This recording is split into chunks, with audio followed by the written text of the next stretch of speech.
ನಮಸ್ಕಾರ, ಜೀ ಕನ್ನಡ ನ್ಯೂಸ್ ಡಿಎನ್ಎಗೆ ಸ್ವಾಗತ. ನಾನು ಪ್ರವೀಣ್ ಕುಂಬಾರ್. ಇವತ್ತಿನ ಜೀ ಕನ್ನಡ ನ್ಯೂಸ್ ಡಿಎನ್ಎಲ್ಲಿ 5 ಸುದ್ದಿಗಳನ್ನು ವಿಶ್ಲೇಷಣೆ ಮಾಡ್ತಾ ಹೋಗೋಣ. ಆ ಪೈಕಿ ಮೊದಲ ಸುದ್ದಿ ಅಮೆರಿಕ ಮತ್ತು ಇರಾನ್ ನಡುವೆ ಕಳೆದ 2 ದಿನಗಳಿಂದ ನಡೀತಾ ಇರುವಂತಹ ಸುದೀರ್ಘ ಮಾತುಕತೆಯ ವಿಚಾರ.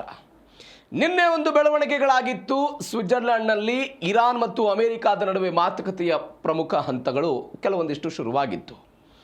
ಬಾರ್ಗನಿಂಗ್ ಪ್ರೊಸೆಸ್ ಎಲ್ಲ ನಡೆಯಿತು. ಅಮೆರಿಕದ ಮೇಲೆ ಗರಿಷ್ಠವಾದಂತಹ ಒತ್ತಡವನ್ನು ಹಾಕೋದಕ್ಕೆ ಇರಾನ್ ಮುಂದಾಗಿತ್ತು. ಅದರ ಭಾಗವಾಗಿ ನೀವೇನೇ ಒತ್ತಡ ಹಾಕಿದರೂ ಕೂಡ ನಾವು ಬಗ್ಗಲ್ಲ ಅನ್ನೋ ಸಂದೇಶವನ್ನು ಇರಾನ್ನವರು ಫೋಟೋ ಸೆಷನ್ ಮುಖಾಂತರ ಹೊರಗಡೆ ಬರೋ ಪ್ರಯತ್ನದ ಭಾಗವಾಗಿ ಒಂದು ಸಂದೇಶ ಕೊಡೋ ಪ್ರಯತ್ನವನ್ನು ಮಾಡಿದ್ರು.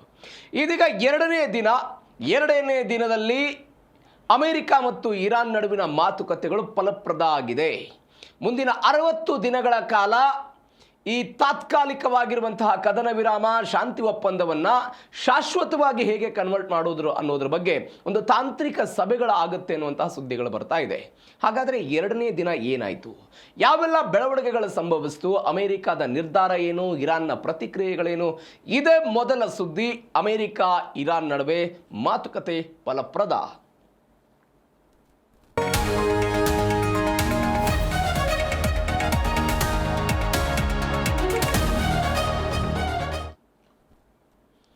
ಸ್ವಿಟ್ಜರ್ಲೆಂಡ್ನ ಬರ್ಗನ್ಸ್ಟಾಕ್ ಎನ್ನುವಂತಹ ರೆಸಾರ್ಟ್ನಲ್ಲಿ 2 ದಿನಗಳಿಂದ ಮಾತುಕತೆ.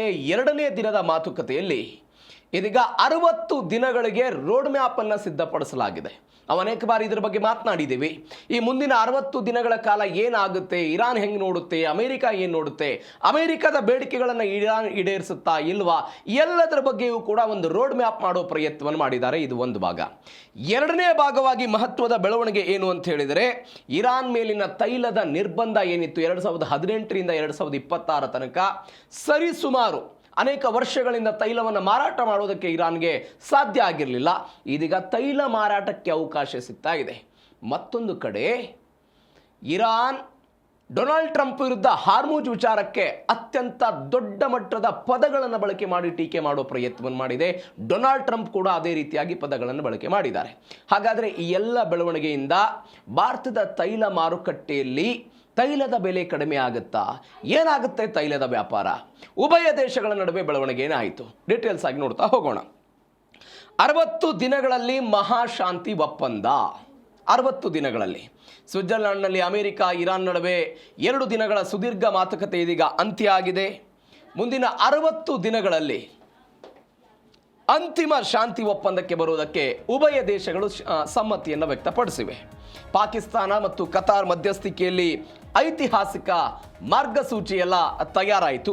ಈ ಮಾರ್ಗಸೂಚಿಯ ನಂತರ ಈ ವಾರ ಸ್ವಿಟ್ಜರ್ಲೆಂಡ್ನಲ್ಲಿ ತಾಂತ್ರಿಕ ಮಟ್ಟದ ಮಹತ್ವದ ಚರ್ಚೆಗಳೆಲ್ಲ ಆಗುತ್ತಂತೆ. ಈ ಎಲ್ಲದರ ನಂತರ ಒಂದು ಜಂಟಿ ಕಾರ್ಯಪಡೆಯನ್ನು ರಚನೆ ಮಾಡೋದಕ್ಕೆ, ಎಲ್ಲದರ ಮೇಲ್ವಿಚಾರಣೆ ಮಾಡೋದಕ್ಕೆ ಅವರೆಲ್ಲ ಒಂದು ತಯಾರಿಯನ್ನು ಮಾಡಿಕೊಂಡಿದ್ದಾರೆ. ನೋಡಿ, ಪೆಜಿಶ್ಕಿಯನ್ ಮತ್ತು ಡೊನಾಲ್ಡ್ ಟ್ರಂಪ್ ಇದಕ್ಕೆಲ್ಲ ಸಹಿ ಹಾಕಿದ್ರು. ಸಹಿ ಹಾಕಿದ ನಂತರ ಮೊದಲ ಹಂತದ ತಿಳುವಳಿಕೆ ಪತ್ರಕ್ಕೆ ಸಹಿ ಹಾಕಿದ ನಂತರ ಈ ಬೆಳವಣಿಗೆ ಎಲ್ಲ ಶುರುವಾಯಿತು. ಏನು 60 ದಿನಗಳ ಕಾಲ ಮೊದಲ ಹಂತದಲ್ಲಿ ಏನಾಗುತ್ತೆ ಅಂತ ಹೇಳಿದರೆ, ಈಗ ಎಟ್ ಎನಿ ಕಾಸ್ಟ್ ಈಗ ಸದ್ಯಕ್ಕೆ ಜಾರಿಗೆ ಬರುವಂಥ ನಿಯಮಗಳೇನದು, ಉಭಯ ದೇಶಗಳು ಪರಸ್ಪರವಾಗಿ ಏನು ದಾಳಿ ಮಾಡ್ತಾ ಇತ್ತು ಆ ದಾಳಿ ಸಂಪೂರ್ಣವಾಗಿ ನಿಲ್ಲಿಸೋದು, ಯುದ್ಧ ವಿರಾಮವನ್ನು ಘೋಷಣೆ ಮಾಡೋದು, ಇದು ಈಗ ಬರುವಂತಹ ನಿಯಮ. 2ನೇದ್ದು, ಹಾರ್ಮುಜ್ ಜಲಸಂಧಿ ಸಂಪೂರ್ಣವಾಗಿ ಮುಕ್ತ ಆಗುತ್ತೆ. ವಾಣಿಜ್ಯ ಹಡಗುಗಳ ಮೇಲೆ ದಾಳಿ ಆಗ್ತಾ ಇತ್ತು ಅದೆಲ್ಲವೂ ಕೂಡ ಸ್ಥಗಿತ ಆಗುತ್ತೆ. ಯಾವುದೇ ಟೋಲ್ ಇರೋದಿಲ್ಲ, ನಿರ್ಬಂಧಗಳಿರೋದಿಲ್ಲ. ಹಾರ್ಮುಜ್ ಜಲಸಂಧಿ ಎಟ್ ಎನಿ ಕಾಸ್ಟ್ ಅದು ಮುಕ್ತ ಆಗುತ್ತೆ. 3ನೇ ಬೆಳವಣಿಗೆ ಆರ್ಥಿಕ ನಿರಾಳತೆ. ಅಂದರೆ ಅಮೆರಿಕ ಕಳೆದ ಅನೇಕ ವರ್ಷಗಳಿಂದ ಇರಾನ್ ಮೇಲೆ ಆರ್ಥಿಕ ದಿಗ್ಬಂಧನಗಳನ್ನು ಹೇರಿತ್ತು. ಆ ಎಲ್ಲ ಆರ್ಥಿಕ ದಿಗ್ಬಂಧನಗಳು ಕೂಡ ನಿರಾಳತೆಯನ್ನು ಪಡೆದುಕೊಟ್ಟೆ. ಆದರೆ ಮುಂದಿನ 60 ದಿನಗಳಲ್ಲಿ ಏನು ಬೆಳವಣಿಗೆ ಆಗುತ್ತೆ, ಮುಂದಿನ 60 ದಿನಗಳಲ್ಲಿ ಪರಮಾಣು ಕಾರ್ಯಕ್ರಮ ನಡೆಯಲ್ಲೋ ಅನ್ನೋದ್ರ ಬಗ್ಗೆ ಚರ್ಚೆಗಳಾಗುತ್ತೆ. ಅದಾದ ನಂತರ $300 ಬಿಲಿಯನ್ ಹಣವನ್ನು ಅಮೆರಿಕ ಬೇರೆ ಬೇರೆ ದೇಶಗಳ ಮುಖಾಂತರ ಹೂಡಿಕೆಗೆ ಅವಕಾಶವನ್ನು ಕೊಡುತ್ತೆ ಅಂತ ಹೇಳಿತ್ತಲ್ಲ, ಅದು ಹೆಂಗಾಗುತ್ತೆ ಅನ್ನೋದ್ರ ಬಗ್ಗೆ ಸುದೀರ್ಘವಾಗಿ ಚರ್ಚೆ ಆಗುತ್ತೆ. 3ನೇದ್ದು, ಕಾಯಂ ಶಾಂತಿ ಸೂತ್ರವನ್ನು ಹೆಂಗೆ ನಾವು ರಚನೆ ಮಾಡಿಕೊಳ್ಳಬೇಕು, ಉಭಯ ದೇಶಗಳು ಶಾಂತಿಯುತವಾಗಿ ಹೆಂಗೆ ನಡೆದುಕೊಳ್ಬೇಕು ಅನ್ನೋದ್ರ ಬಗ್ಗೆ ಮುಂದಿನ 60 ದಿನಗಳಲ್ಲಿ ಆಗುತ್ತೆ. ನೀವು ನೋಡಿ, 60 ದಿನಗಳು ಬಂದಿದೆ ಅನ್ನುವ ಕಾರಣಕ್ಕಾಗಿ ಒಂದು 1978ರಲ್ಲಿ ಕ್ಯಾಂಪ್ ಡೇವಿಡ್ ಒಪ್ಪಂದ ಅಂತ ಆಗುತ್ತೆ ಇಸ್ರೇಲ್ ಮತ್ತು ಈಜಿಪ್ಟ್ ನಡುವೆ. ಕೇವಲ 12 ದಿನ ಮಾತುಕತೆಗಳು ನಡೆದು ಅನೇಕ ದಶಕಗಳಿಂದ ಇಸ್ರೇಲ್ ಮತ್ತು ಈಜಿಪ್ಟ್ ನಡುವೆ ದೇಶತ್ವ ಏನು ಬೆಳೆದಿತ್ತಲ್ಲ, ವೈರತ್ವ ಏನು ಬೆಳೆದಿತ್ತಲ್ಲ, ಕೇವಲ 12 ದಿನಗಳಲ್ಲಿ ಅದೆಲ್ಲವೂ ಕೂಡ ಶಮನ ಆಗುತ್ತೆ. ಆದರೆ ಇದಕ್ಕೆ ತದ್ವಿರುದ್ಧವಾಗಿ 1993ರಲ್ಲಿ ಓಸ್ಲೋ ಶಾಂತಿ ಒಪ್ಪಂದ ಅಂತ ಪ್ಯಾಲೆಸ್ತೈನ್ ಮತ್ತು ಇಸ್ರೇಲ್ ನಡುವೆ ಆಗುತ್ತೆ. ನೀವು 60 ದಿನಗಳ ಉಲ್ಲೇಖದ ಭಾಗವಾಗಿ ಈ ಒಪ್ಪಂದ 5 ವರ್ಷಗಳ ಕಾಲ ಮಾತುಕತೆಗಳಾಗುತ್ತೆ. ಯಾರ್ಯಾರ ನಡುವೆ? ಪ್ಯಾಲೆಸ್ತೈನ್ ಮತ್ತು ಇಸ್ರೇಲ್ ನಡುವೆ 5 ವರ್ಷ ಮಾತುಕತೆ ನಡೆದರೂ ಕೂಡ ಒಪ್ಪಂದ ಅಂತಿಮ ಹಂತಕ್ಕೆ ಬರಲ್ಲ. ಯಾಕೆ ಈ ಉದಾಹರಣೆ ಅಂತ ಹೇಳಿದರೆ, ಈ 60 ದಿನಗಳ ಸಮಯವನ್ನು ಉಭಯ ದೇಶಗಳು ತೆಗೆದುಕೊಂಡಿವೆ. ಈ ಉಭಯ ದೇಶಗಳು 60 ದಿನಗಳನ್ನು ಹೆಂಗೆ ಬಳಕೆ ಮಾಡಿಕೊಳ್ತಾರೆ ಅನ್ನೋದು ಸದ್ಯಕ್ಕಿರುವಂತಹ ಕುತೂಹಲ. ಹೀಗಾಗಿ ಏನಾಗುತ್ತೆ ನೋಡೋಣ. ಮತ್ತೊಂದು ಕಡೆ ಲೆಬನಾನ್ನಲ್ಲಿ ನಿಯಂತ್ರಣ ತರೋದಕ್ಕೆ ಒಂದು ನಿಗ್ರಹ ಕೋಶದ ಬಲವನ್ನು ತೆಗೆದುಕೊಂಡು ಬಂದಿದ್ದಾರೆ. ಲೆಬನಾನ್ ಸಂಘರ್ಷಕ್ಕೆ, ಲೆಬನಾನ್ನಲ್ಲಿ ಉದ್ವಿಗ್ನತೆಯನ್ನು ತಗ್ಗಿಸುವುದಕ್ಕೆ ಅಮೆರಿಕ, ಇರಾನ್ ಒಂದು ಹೊಸ ಪ್ಲಾನ್ ಮಾಡಿಕೊಳ್ತು. ನಿಗ್ರಹ ಕೋಶದ ಬಲವನ್ನು ತಂದಿದ್ದಾರೆ. ಅಂದರೆ ಕೋಆರ್ಡಿನೇಷನ್ ಸೆಲ್ ಅಂತ ಕರೀತಾರೆ ಇದನ್ನು. ಏನೇನು ಮಾಡುತ್ತೆ? ಮಿಲಿಟರಿ ಕಾರ್ಯಾಚರಣೆಯನ್ನು ನಿಲ್ಲಿಸೋಕೆ, ಅದು ಹೆಜ್ಬುಲಾದಿಂದ ಆಗ್ತಾ ಇರುವಂತಹ ದಾಳಿ ಮತ್ತು ಇಸ್ರೇಲ್ನಿಂದ ದಕ್ಷಿಣ ಲೆಬನಾನಲ್ಲಿ ಆಗ್ತಾ ಇರುವಂಥ ದಾಳಿ, ಅವುಗಳನ್ನು ನಿಲ್ಲಿಸೋದು ಒಂದು ಭಾಗ. ಎರಡನೇದ್ದು, ಇಸ್ರೇಲ್ ಸೇನೆ ಹಿಂತೆಗೆತ ಆಗಬೇಕು ಅಂತ ಲೆಬನಾನ್ನ ಅಧ್ಯಕ್ಷರಾದಂಥ ಜೋಸೆಫ್ ಜೌನ್ ಮತ್ತು ಅಲ್ಲಿಯ ಪ್ರೈಮ್ ಮಿನಿಸ್ಟರ್ ಅಮೆರಿಕದ ಮುಖಾಂತರ ದಕ್ಷಿಣ ಲೆಬನಾನ್ನಲ್ಲಿರುವಂಥ ಇಸ್ರೇಲ್ ಸೇನೆ ವಾಪಸ್ ಆಗಬೇಕು ಅಂತ ಅವರು ಆಗ್ರಹವನ್ನು ವ್ಯಕ್ತಪಡಿಸಿದ್ದಾರೆ. ಇದು ಒಂದು ಭಾಗ. ಮೂರನೇ ಭಾಗ, ಹೆಜ್ಬುಲ್ಲಾ ನಿಯಂತ್ರಣ ಮಾಡಬೇಕು ಅಂತ JD ವ್ಯಾನ್ಸ್ ಯಾರಿಗೆ ಹೇಳ್ತಾ ಇದ್ದಾರೆ? ಇರಾನ್ಗೆ ಹೇಳ್ತಾ ಇದ್ದಾರೆ. ಮತ್ತೊಂದು ಕಡೆ ಈ ಒಟ್ಟಾರೆ ಮೇಲ್ವಿಚಾರಣೆ ಮಾಡುವುದಕ್ಕಾಗಿ ಅಮೆರಿಕ, ಇರಾನ್, ಕತಾರ್ ಮತ್ತು ಪಾಕಿಸ್ತಾನ ಇವರದ್ದೊಂದು ಮೇಲ್ವಿಚಾರಣಾ ಸಮಿತಿ ಇರುತ್ತೆ. ಇವರು ಎಲ್ಲ ಬೆಳವಣಿಗೆಗಳನ್ನು ಕೂಡ ಅಬ್ಸರ್ವೇಷನ್ ಮಾಡ್ತಾ ಇರ್ತಾರೆ. ನೀವು ನೋಡಿ, ನಾವು ಅನೇಕ ಬಾರಿ ಚರ್ಚೆ ಮಾಡಿದ್ದೀವಿ. 1978ರಲ್ಲಿ ವಿಶ್ವಸಂಸ್ಥೆ ಏನು ಮಾಡುತ್ತೆ ಅಂತ ಹೇಳಿದ್ರೆ, United nation interim force in Lebanon ಅಂತ ಒಂದು ಕಮಿಟಿಯನ್ನು ಮಾಡ್ತಾರೆ ಅವರು. 1978ರಲ್ಲಿ ಈ ಕಮಿಟಿ ಶುರುವಾಯಿತು. ಈ ಕಮಿಟಿಯಲ್ಲಿ ಇದ್ದವರು ಯಾರ್ಯಾರು? ಇಸ್ರೇಲ್ ಇತ್ತು, ಲೆಬನಾನ್ ಇತ್ತು, ವಿಶ್ವಸಂಸ್ಥೆ ಇತ್ತು. ಇವರೆಲ್ಲರೂ ಕೂಡ ಒಟ್ಟಿಗೆ ಮಾತುಕತೆಯನ್ನು ನಡೆಸಿದ್ರು. ಪರಿಣಾಮವಾಗಿ ಏನಾಯಿತು ಅಂತ ಹೇಳಿದ್ರೆ, ಸಣ್ಣ ಪುಟ್ಟದ ಗಡಿ ಉಲ್ಲಂಘನೆಯನ್ನು ಅವರು ತಡೆಯೋದಕ್ಕೆ ಸಾಧ್ಯ ಆಯಿತು. 1996ರಲ್ಲಿ ಏಪ್ರಿಲ್ ಅಂಡರ್ಸ್ಟ್ಯಾಂಡಿಂಗ್ ಮಾನಿಟರಿಂಗ್ ಗ್ರೂಪ್ ಅಂತ ಶುರುವಾಗುತ್ತೆ. ಅಮೆರಿಕ, ಫ್ರಾನ್ಸ್, ಸಿರಿಯಾ, ಲೆಬನಾನ್ ಎಲ್ಲ ಇತ್ತು. ಆದರೆ ಹಳೆ ಸಮಿತಿಗೂ ಮತ್ತು ಹೊಸ ಸಮಿತಿಗೂ ಒಂದು ವ್ಯತ್ಯಾಸ ಇದೆ. ಈ ವಿಶ್ವಸಂಸ್ಥೆ ತಯಾರು ಮಾಡಿದ್ದಂತಹ ಸಮಿತಿಗೂ ಮತ್ತು ಬೇರೆ ಬೇರೆ ದೇಶಗಳ ನೇತೃತ್ವದಲ್ಲಿ ಆದಂತಹ ಸಮಿತಿಗೂ ಮತ್ತು ಇವತ್ತಿನ ಸಮಿತಿಗೂ ಏನು ವ್ಯತ್ಯಾಸ ಅಂದರೆ, ಇಷ್ಟು ದಿನಗಳ ಕಾಲ ಇರಾನ್ ಆ ಸಮಿತಿಯಲ್ಲಿ ಇರಲಿಲ್ಲ. ಬಟ್ ಇವತ್ತು ನಿರ್ಮಾಣ ಮಾಡಿರುವಂತಹ ಸಮಿತಿಯಲ್ಲಿ ಇರಾನ್ ಇದೆ. ಇರಾನ್ ಮುಂದಾಳತ್ವ ಇರುವ ಕಾರಣಕ್ಕಾಗಿ ಇಸ್ರೇಲ್ ಹೆಂಗೆ ತೆಗೆದುಕೊಳ್ಳುತ್ತೆ, ಇರಾನ್ ಮೇಲೆ ಏನು ಜವಾಬ್ದಾರಿ ಇದೆ ಅಂತ ಹೇಳಿದ್ರೆ, ಹೆಜ್ಬುಲ್ಲಾ ಮಾಡ್ತಾ ಇರುವಂಥ ದಾಳಿಗಳನ್ನು ನಿಯಂತ್ರಣ ಮಾಡುವ ಜವಾಬ್ದಾರಿಯನ್ನ JD ವ್ಯಾನ್ಸ್ ಇರಾನಿಗೆ ಕೊಟ್ಟಿದ್ದಾರೆ. ಹೀಗಾಗಿ ಇದನ್ನು ಇಸ್ರೇಲ್ ಸ್ವೀಕಾರ ಮಾಡುತ್ತೆ ಎನ್ನುವಂಥ ಲೆಕ್ಕಾಚಾರಗಳಿದೆ. ಇದೊಂದು ವ್ಯತ್ಯಾಸ ದೊಡ್ಡ ಮಟ್ಟದಲ್ಲಿ ಕಂಡು ಬರ್ತಿರೋದು. ಇದೀಗ ಒನ್ಸ್ ಅಗೇನ್ ಡೊನಾಲ್ಡ್ ಟ್ರಂಪ್ ಯಾರ ವಿರುದ್ಧ ಹೇಳಿರೋದು? ಇದೇ ಹಾರ್ಮುಜ್ ಜಲಸಂಧಿಯ ವಿಚಾರವಾಗಿ, ಇರಾನ್ನ ಪರಮಾಣು ಕಾರ್ಯಕ್ರಮದ ವಿಚಾರವಾಗಿ ಮಾಡಬೇಕಾಗಿದ್ದನ್ನು ನಾನು ಮಾಡ್ತೀನಿ ಅಂತ ಟ್ರಂಪ್ ಎಚ್ಚರಿಕೆ ಕೊಟ್ಟಿದ್ದಾರೆ. ಏನಂತ ಎಚ್ಚರಿಕೆ ಕೊಟ್ಟರು? ಒಪ್ಪಂದಕ್ಕೆ ಬದ್ಧವಾಗಿರೋದಕ್ಕೆ ವಿಫಲರಾದರೆ ಇರಾನ್ಗೆ ಕಠಿಣ ಶಿಕ್ಷೆ ಅಂತ ಟ್ರಂಪ್ ಒಂದು ಎಚ್ಚರಿಕೆ ಕೊಡೋ ಪ್ರಯತ್ನವನ್ನು ಮಾಡಿದರು. ಎಚ್ಚರಿಕೆ ಕೊಟ್ಟರು. ಸರಿಯಾಗಿ ವರ್ತಿಸ್ತಾ ಇದ್ರೆ ನಾನು ಮಾಡಬೇಕಾಗಿದ್ದನ್ನು ಮಾಡ್ತೀನಿ ಅಂತ ಗುಡುಗಿದ್ರು. ಯಾವುದೇ ಕಾರಣಕ್ಕೂ ಇರಾನ್ ಅಣ್ವಸ್ತ್ರ ಹೊಂದೋದಕ್ಕೆ ಬಿಡೋದಿಲ್ಲ ಅಂತ ಡೊನಾಲ್ಡ್ ಟ್ರಂಪ್ ಎಲ್ಲ ಎಚ್ಚರಿಕೆ ಕೊಟ್ಟರು. ಫೋರ್ಡ್ ಆಗಿರ್ಬೋದು, ನಂಟಾಜ್, ಇಸ್ಫಹಾನ್, ಅದರಲ್ಲಿ ಯುರೇನಿಯಂ ಪರಿಶೀಲನೆ ಆಗಬೇಕು ಅಂತೆಲ್ಲ ಹೇಳಿದರು ಅವರು. ವಿಶ್ವಸಂಸ್ಥೆಗೆ ಇವರೆಲ್ಲ ಪರಿಶೀಲನೆ ಮಾಡಿ ವರದಿಯನ್ನು ಸಲ್ಲಿಕೆ ಮಾಡಬೇಕು. ಅಂದರೆ ಅಣ್ವಸ್ತ್ರ ಪ್ರಸರಣ ತಡೆ ಕಾಯ್ದೆ 1978 NPT ಅಂತ ನಾವೇನು ಕರಿತೀವಿ, ಅದಕ್ಕೆ ಸಹಿ ಹಾಕಿದೆ ಇರಾನ್. ಈಗ ಅಮೆರಿಕದ ಬೇಡಿಕೆ ಇರೋದೇನು? ಇರಾನ್ ಅವತ್ತು ಸಹಿ ಹಾಕಿದೆ ಪರಮಾಣು ಕಾರ್ಯಕ್ರಮವನ್ನು ಮಾಡಲ್ಲ ಅಂತ. ಅದು ಕೇವಲ ವಿದ್ಯುತ್ ಉತ್ಪಾದನೆಗೆ, ಅದಾದ ನಂತರ ವೈದ್ಯಕೀಯ ಕಾರಣಕ್ಕಾಗಿ ಮಾತ್ರ ಮಾಡಬೇಕು ಅಂತ. ಇದರ ಒಪ್ಪಂದದ ಭಾಗ ಅದೇ ಇದೆ. ಆದರೆ ಇದನ್ನು ಹೊರತುಪಡಿಸಿ ಇರಾನ್ ಏನು ಮಾಡ್ತಾ ಇತ್ತು? ಯುರೇನಿಯಂ ಅನ್ನು ಸಂಸ್ಕರಣೆ ಮಾಡ್ತಾ ಮಾಡ್ತಾ ಮಾಡ್ತಾ ಆ ಭೂಗತ ಲೋಕದಲ್ಲೆಲ್ಲ ತೆಗೆದಿಡ್ತಾ ಇತ್ತು. ಅದು ಅಂತಾರಾಷ್ಟ್ರೀಯ ಪರಮಾಣು ಸಂಸ್ಥೆಯ ಕಣ್ಗಾವಲಿಗೂ ಕೂಡ ಸಿಕ್ಕಿರಲಿಲ್ಲ. ಇದೀಗ ಡೊನಾಲ್ಡ್ ಟ್ರಂಪ್ ಅವರು ಏನು ಹೇಳ್ತಾ ಇದ್ದಾರೆ? ಎಲ್ಲವನ್ನೂ ಕೂಡ ಮುಕ್ತ ಮಾಡಬೇಕು, ಎಲ್ಲ ಅಂತಾರಾಷ್ಟ್ರೀಯ ಅಧಿಕಾರಿಗಳಿಗೆ ಪ್ರವೇಶ ಕೊಡಬೇಕು. ಅವರ ಪ್ರವೇಶ ಆದ ನಂತರ ಅವರ ಬಳಿ ಎಷ್ಟು ಸಂಸ್ಕರಣೆ ಆಗಿರುವಂಥ ಯುರೇನಿಯಂ ಇದೆ ಅದು ವಿಶ್ವಸಂಸ್ಥೆಗೆ ಹೋಗಬೇಕು ಅನ್ನುವಂಥ ಲೆಕ್ಕಾಚಾರದಲ್ಲಿದ್ದಾರೆ. ಒಂದು ವೇಳೆ ಇರಾನ್ ಇದನ್ನು ಮಾಡದೆ ಹೋದರೆ ನಾನು ಅದರ ಮೇಲೆ ದಾಳಿ ಮಾಡ್ತೀನಿ ಅಂತ. ಈಗ ಇರಾನ್ ಏನು ಮಾಡ್ತಾ ಇತ್ತು? ಫೋರ್ಡ್ ಎನ್ನುವಂಥ ಒಂದು ಭೂಗತ ಲೋಕದ ಕೇಂದ್ರ ಇದೆ, ಪರಮಾಣು ಕೇಂದ್ರ. ಅದು ಆ ಪರ್ವತದ ಆಳದಲ್ಲಿದೆ. ಅದು ಯಾರಿಗೂ ಕೂಡ ಎಲ್ಲಿಯ ತನಕ ಗೊತ್ತಿರಲಿಲ್ಲ ಅಂತ ಹೇಳಿದರೆ 2004, 2009ರಲ್ಲಿ ಈ 2 ಇಸ್ವಿಗಳಲ್ಲಿ ಪಾಶ್ಚಿಮಾತ್ಯ ದೇಶಗಳು ಇವುಗಳ ಮೇಲೆ ಅಟ್ಯಾಕ್ ಮಾಡುವ ತನಕವೂ ಕೂಡ ಯಾವ ಹೊರ ಜಗತ್ತಿಗೂ ಕೂಡ ಗೊತ್ತಿಲ್ಲದಂತೆ ಒಳಗೆ ಯುರೇನಿಯಂ ಸಂಸ್ಕರಣೆ ಮಾಡುವ ಪ್ರಯತ್ನವನ್ನು ಮಾಡಿತ್ತು. ಅಮೆರಿಕಕ್ಕಂಥದ್ದೊಂದು ಭಯ ಇದೆ. ಇವತ್ತು ನಮ್ಮ ಜೊತೆ ಒಪ್ಪಂದ ಮಾಡ್ಕೊಳ್ಬಹುದು, ಅದಾದ ನಂತರ ಮೊನ್ಸಗೆನ್ ಅವರು ಒಳಗೆ ಇಂಥದ್ದೊಂದು ಪ್ರಯತ್ನವನ್ನು ಮಾಡಬಹುದು ಅಂತ. ಈ ಕಾರಣಕ್ಕಾಗಿ ಅಂತಾರಾಷ್ಟ್ರೀಯ ಪರಮಾಣು ಅಧಿಕಾರಿಗಳಿಗೆ ಅವಕಾಶವನ್ನು ಕೊಡಬೇಕು, ಇಲ್ಲದೆ ಇದ್ರೆ ನಾನು ದಾಳಿ ಮಾಡ್ತೀನಿ ಅಂತ ಅವ್ರು ಹೇಳ್ತಾ ಇದ್ದಾರೆ. ಮತ್ತೊಂದು ಕಡೆ ಹಾರ್ಮುಜ್ ಜಲಸಂಧಿ ಕ್ಯಾಸಿನೋ ಅಲ್ಲ ಅನ್ನುವಂಥದ್ದು ಒಂದು ಹೇಳಿಕೆ. ನೀವು ನೋಡಿ ಪರಮಾಣು ಕಾರ್ಯಕ್ರಮ, ಮತ್ತೊಂದು ಕಡೆ ಹಾರ್ಮುಜ್ ಜಲಸಂಧಿ. ಈ ಹಾರ್ಮುಜ್ ಜಲಸಂಧಿಯ ಬಗ್ಗೆ ಬೆಳವಣಿಗೆ ಆಯಿತು, ಡೀಟೇಲ್ಸ್ ನೋಡ್ತಾ ಹೋಗೋಣ. ಹಾರ್ಮುಜ್ ಕ್ಯಾಸಿನೋ ಅಲ್ಲ ಅಂತ ಒಂದು ಹೇಳಿಕೆ ಬಂತು. ಏನಂತ ಟ್ರಂಪ್ ಅವರು ಹೇಳಿಕೆ ಕೊಟ್ಟರು. ಟ್ರಂಪ್ ಬೆದರಿಕೆಗೆ ಇರಾನ್ ಸಂಸತ್ತಿನ ರಾಷ್ಟ್ರೀಯ ಸಮಿತಿಯಿಂದ ಇದಕ್ಕೆ ಒಂದು ತಿರುಗೇಟನ್ನು ಕೊಡಲಾಗಿದೆ. ನೀವು ಬೇರೆ ಬೇರೆ ವ್ಯತಿರಿಕ್ತವಾದಂಥ ಹೇಳಿಕೆಗಳನ್ನು ಟ್ರಂಪ್ ಅವರು ಕೊಟ್ಟಿದ್ರು, ಅಂಥದ್ರಲ್ಲಿ ಇದು ಒಂದು ಕೂಡ ಹೇಳಿಕೆ. 20% ಡಿಪೆಂಡ್ ಆಗಿದೆ. ಇರಾನ್ ಬೆದರಿಕೆ ಕಾರಣಕ್ಕಾಗಿ ಬಂದ್ ಮಾಡೋದು ಸರಿಯಲ್ಲ, ನಮ್ಮನ್ನು ಪದೇ ಪದೇ ಪದೇ ಬೆದರಿಸಿ ಅದನ್ನು ಬಂದ್ ಮಾಡೋದು ಸರಿಯಲ್ಲ ಅಂತ ಅವ್ರು ಹೇಳಿದರು. ಹಾರ್ಮುಜ್ ಜಲಸಂಧಿ ಅಮೆರಿಕಾದ ಅಪ್ಪನ ಆಸ್ತಿಯಲ್ಲ ಅಂತ, ಅದು ನಮ್ಮ ಇರಾನ್ನ ಸಾರ್ವಭೌಮ ಹಕ್ಕು ಅಂತ IRGCಯ ನೇವಲ್ ಕಮಾಂಡರ್ ಅಲಿರೇಜಾ ತಂಗ್ಸೀರಿ ಒಂದು ಹೇಳಿಕೆಯನ್ನು ಕೊಟ್ಟರು. ಅವರ ಅಪ್ಪನ ಆಸ್ತಿ ಅಲ್ಲ, ಅದು ನಮಗೆ ಸೇರಿದ್ದು ನಾವು ನಿಯಂತ್ರಣ ಮಾಡ್ತೀವಿ ಅಂತ ಅವ್ರು ಹೇಳಿಕೆ ಕೊಟ್ಟರು.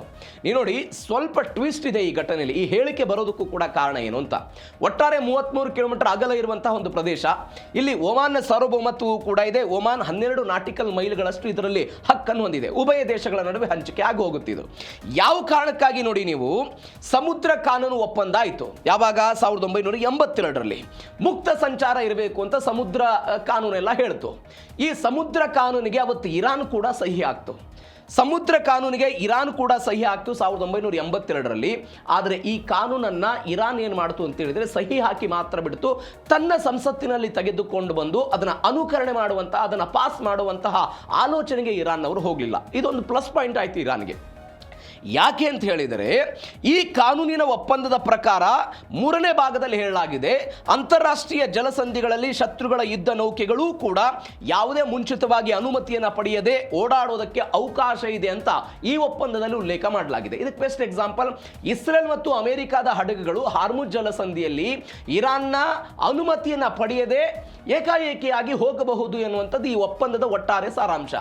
ಇರಾನಿಗೊಂದು ಭಯ ಇದೆ. ಏನು ಇರಾನ್ಗೆ ಭಯ ಇರೋದು? ಇಸ್ರೇಲ್ನ ಮತ್ತು ಅಮೆರಿಕಾದ ಹಡಗುಗಳು ನನ್ನ ಜಲಸಂಧಿಯಲ್ಲಿ ಬಂದು ಓಡಾಡೋದಕ್ಕೆ ಶುರುವಾಗಿದ್ರೆ ನನ್ನ ಒಟ್ಟಾರೆ ಬೆಳವಣಿಗೆಗೆ ಅದು ದೊಡ್ಡ ಮಟ್ಟದ ಹೊಡೆತ ಬೀಳುತ್ತೆ ಅನ್ನುವಂಥದ್ದು ಒಂದು. ಎರಡನೇದ್ದೇನಾಗಿದೆ ಅಂತ ಹೇಳಿದ್ರೆ, ಒಂದು ಮಹತ್ವದ ಬೆಳವಣಿಗೆ, ಈ 1982ರ ಒಪ್ಪಂದಕ್ಕೆ ಅಮೆರಿಕ ಸಹಿ ಹಾಕಿಲ್ಲ. ಇದು ಗಮನಿಸಬೇಕಾದಂತಹ ಸಂಗತಿ. ನಾವು ಇರಾನ್ ಇದನ್ನು ಮುಂದಿಟ್ಕೊಂಡು ಏನು ಹೇಳ್ತಾ ಇದೆ, ಅಮೆರಿಕ ಇದುವರೆಗೂ ಕೂಡ ಸಹಿ ಹಾಕಿಲ್ಲ, ಹೀಗಾಗಿ ಅವರು ಬಂದು ಇಲ್ಲಿ ಯಾಕೆ ನಿಯಂತ್ರಣ ಮಾಡ್ತಾರೆ ಅಂತ ಇರಾನ್ ಅದನ್ನು ಪ್ರಶ್ನೆ ಮಾಡುವ ಪ್ರಯತ್ನವನ್ನು ಮಾಡ್ತಾ ಇದೆ. ಹೀಗಾಗಿ ಅವರು ಹೇಳ್ತಾ ಇದ್ದಾರೆ, ಇದು ಅಮೆರಿಕಾದ ಅಪ್ಪನ ಆಸ್ತಿಯಲ್ಲ ಅಂತ ಅವ್ರು ಕೊಡ್ತಾ ಇರುವಂಥ ಸ್ಟೇಟ್ಮೆಂಟು. ಮತ್ತೊಂದು ಬೆಳವಣಿಗೆ ಏನು ಅಂತ ಹೇಳಿದರೆ, ತೈಲ ಮಾರುಕಟ್ಟೆಯಲ್ಲಿ ಒಂದು ಸುನಾಮಿಯೇ ಎದ್ದುಬಿಟ್ಟಿದೆ. ಏನು ಸುನಾಮಿ? ಇರಾನ್ ಕಚ್ಚಾ ತೈಲದ ಮೇಲಿನ ನಿರ್ಬಂಧವನ್ನು ಅಮೆರಿಕ ಸರ್ಕಾರ ಎಲ್ಲ ಸಡಿಲಿಸ್ತು. ಅಂದರೆ 2015ರಲ್ಲಿ ಒಪ್ಪಂದ, ಅದಾದ ನಂತರ 18ರಲ್ಲಿ ಏಕಾಏಕಿಯಾಗಿ ಹೊರಗಡೆ ಬಂದಿದ್ದು.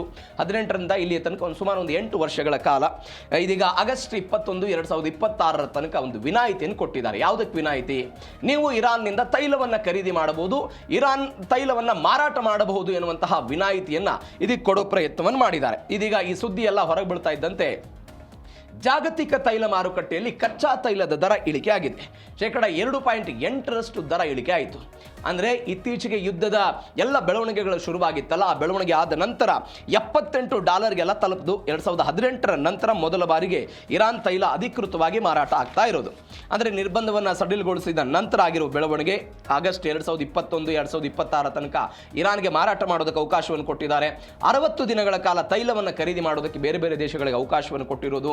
ಒಟ್ಟಾರೆ ಕಚ್ಚಾ ತೈಲದ ದರ 2.8% ಇಳಿಕೆ ಆಗಿದೆ. $78 ಬ್ರೆಂಟ್ ಕಚ್ಚಾ ತೈಲದ ದರದಲ್ಲಿ ಅಲ್ಲಿಗೆ ಬಂದು ನಿಂತಿರೋದು.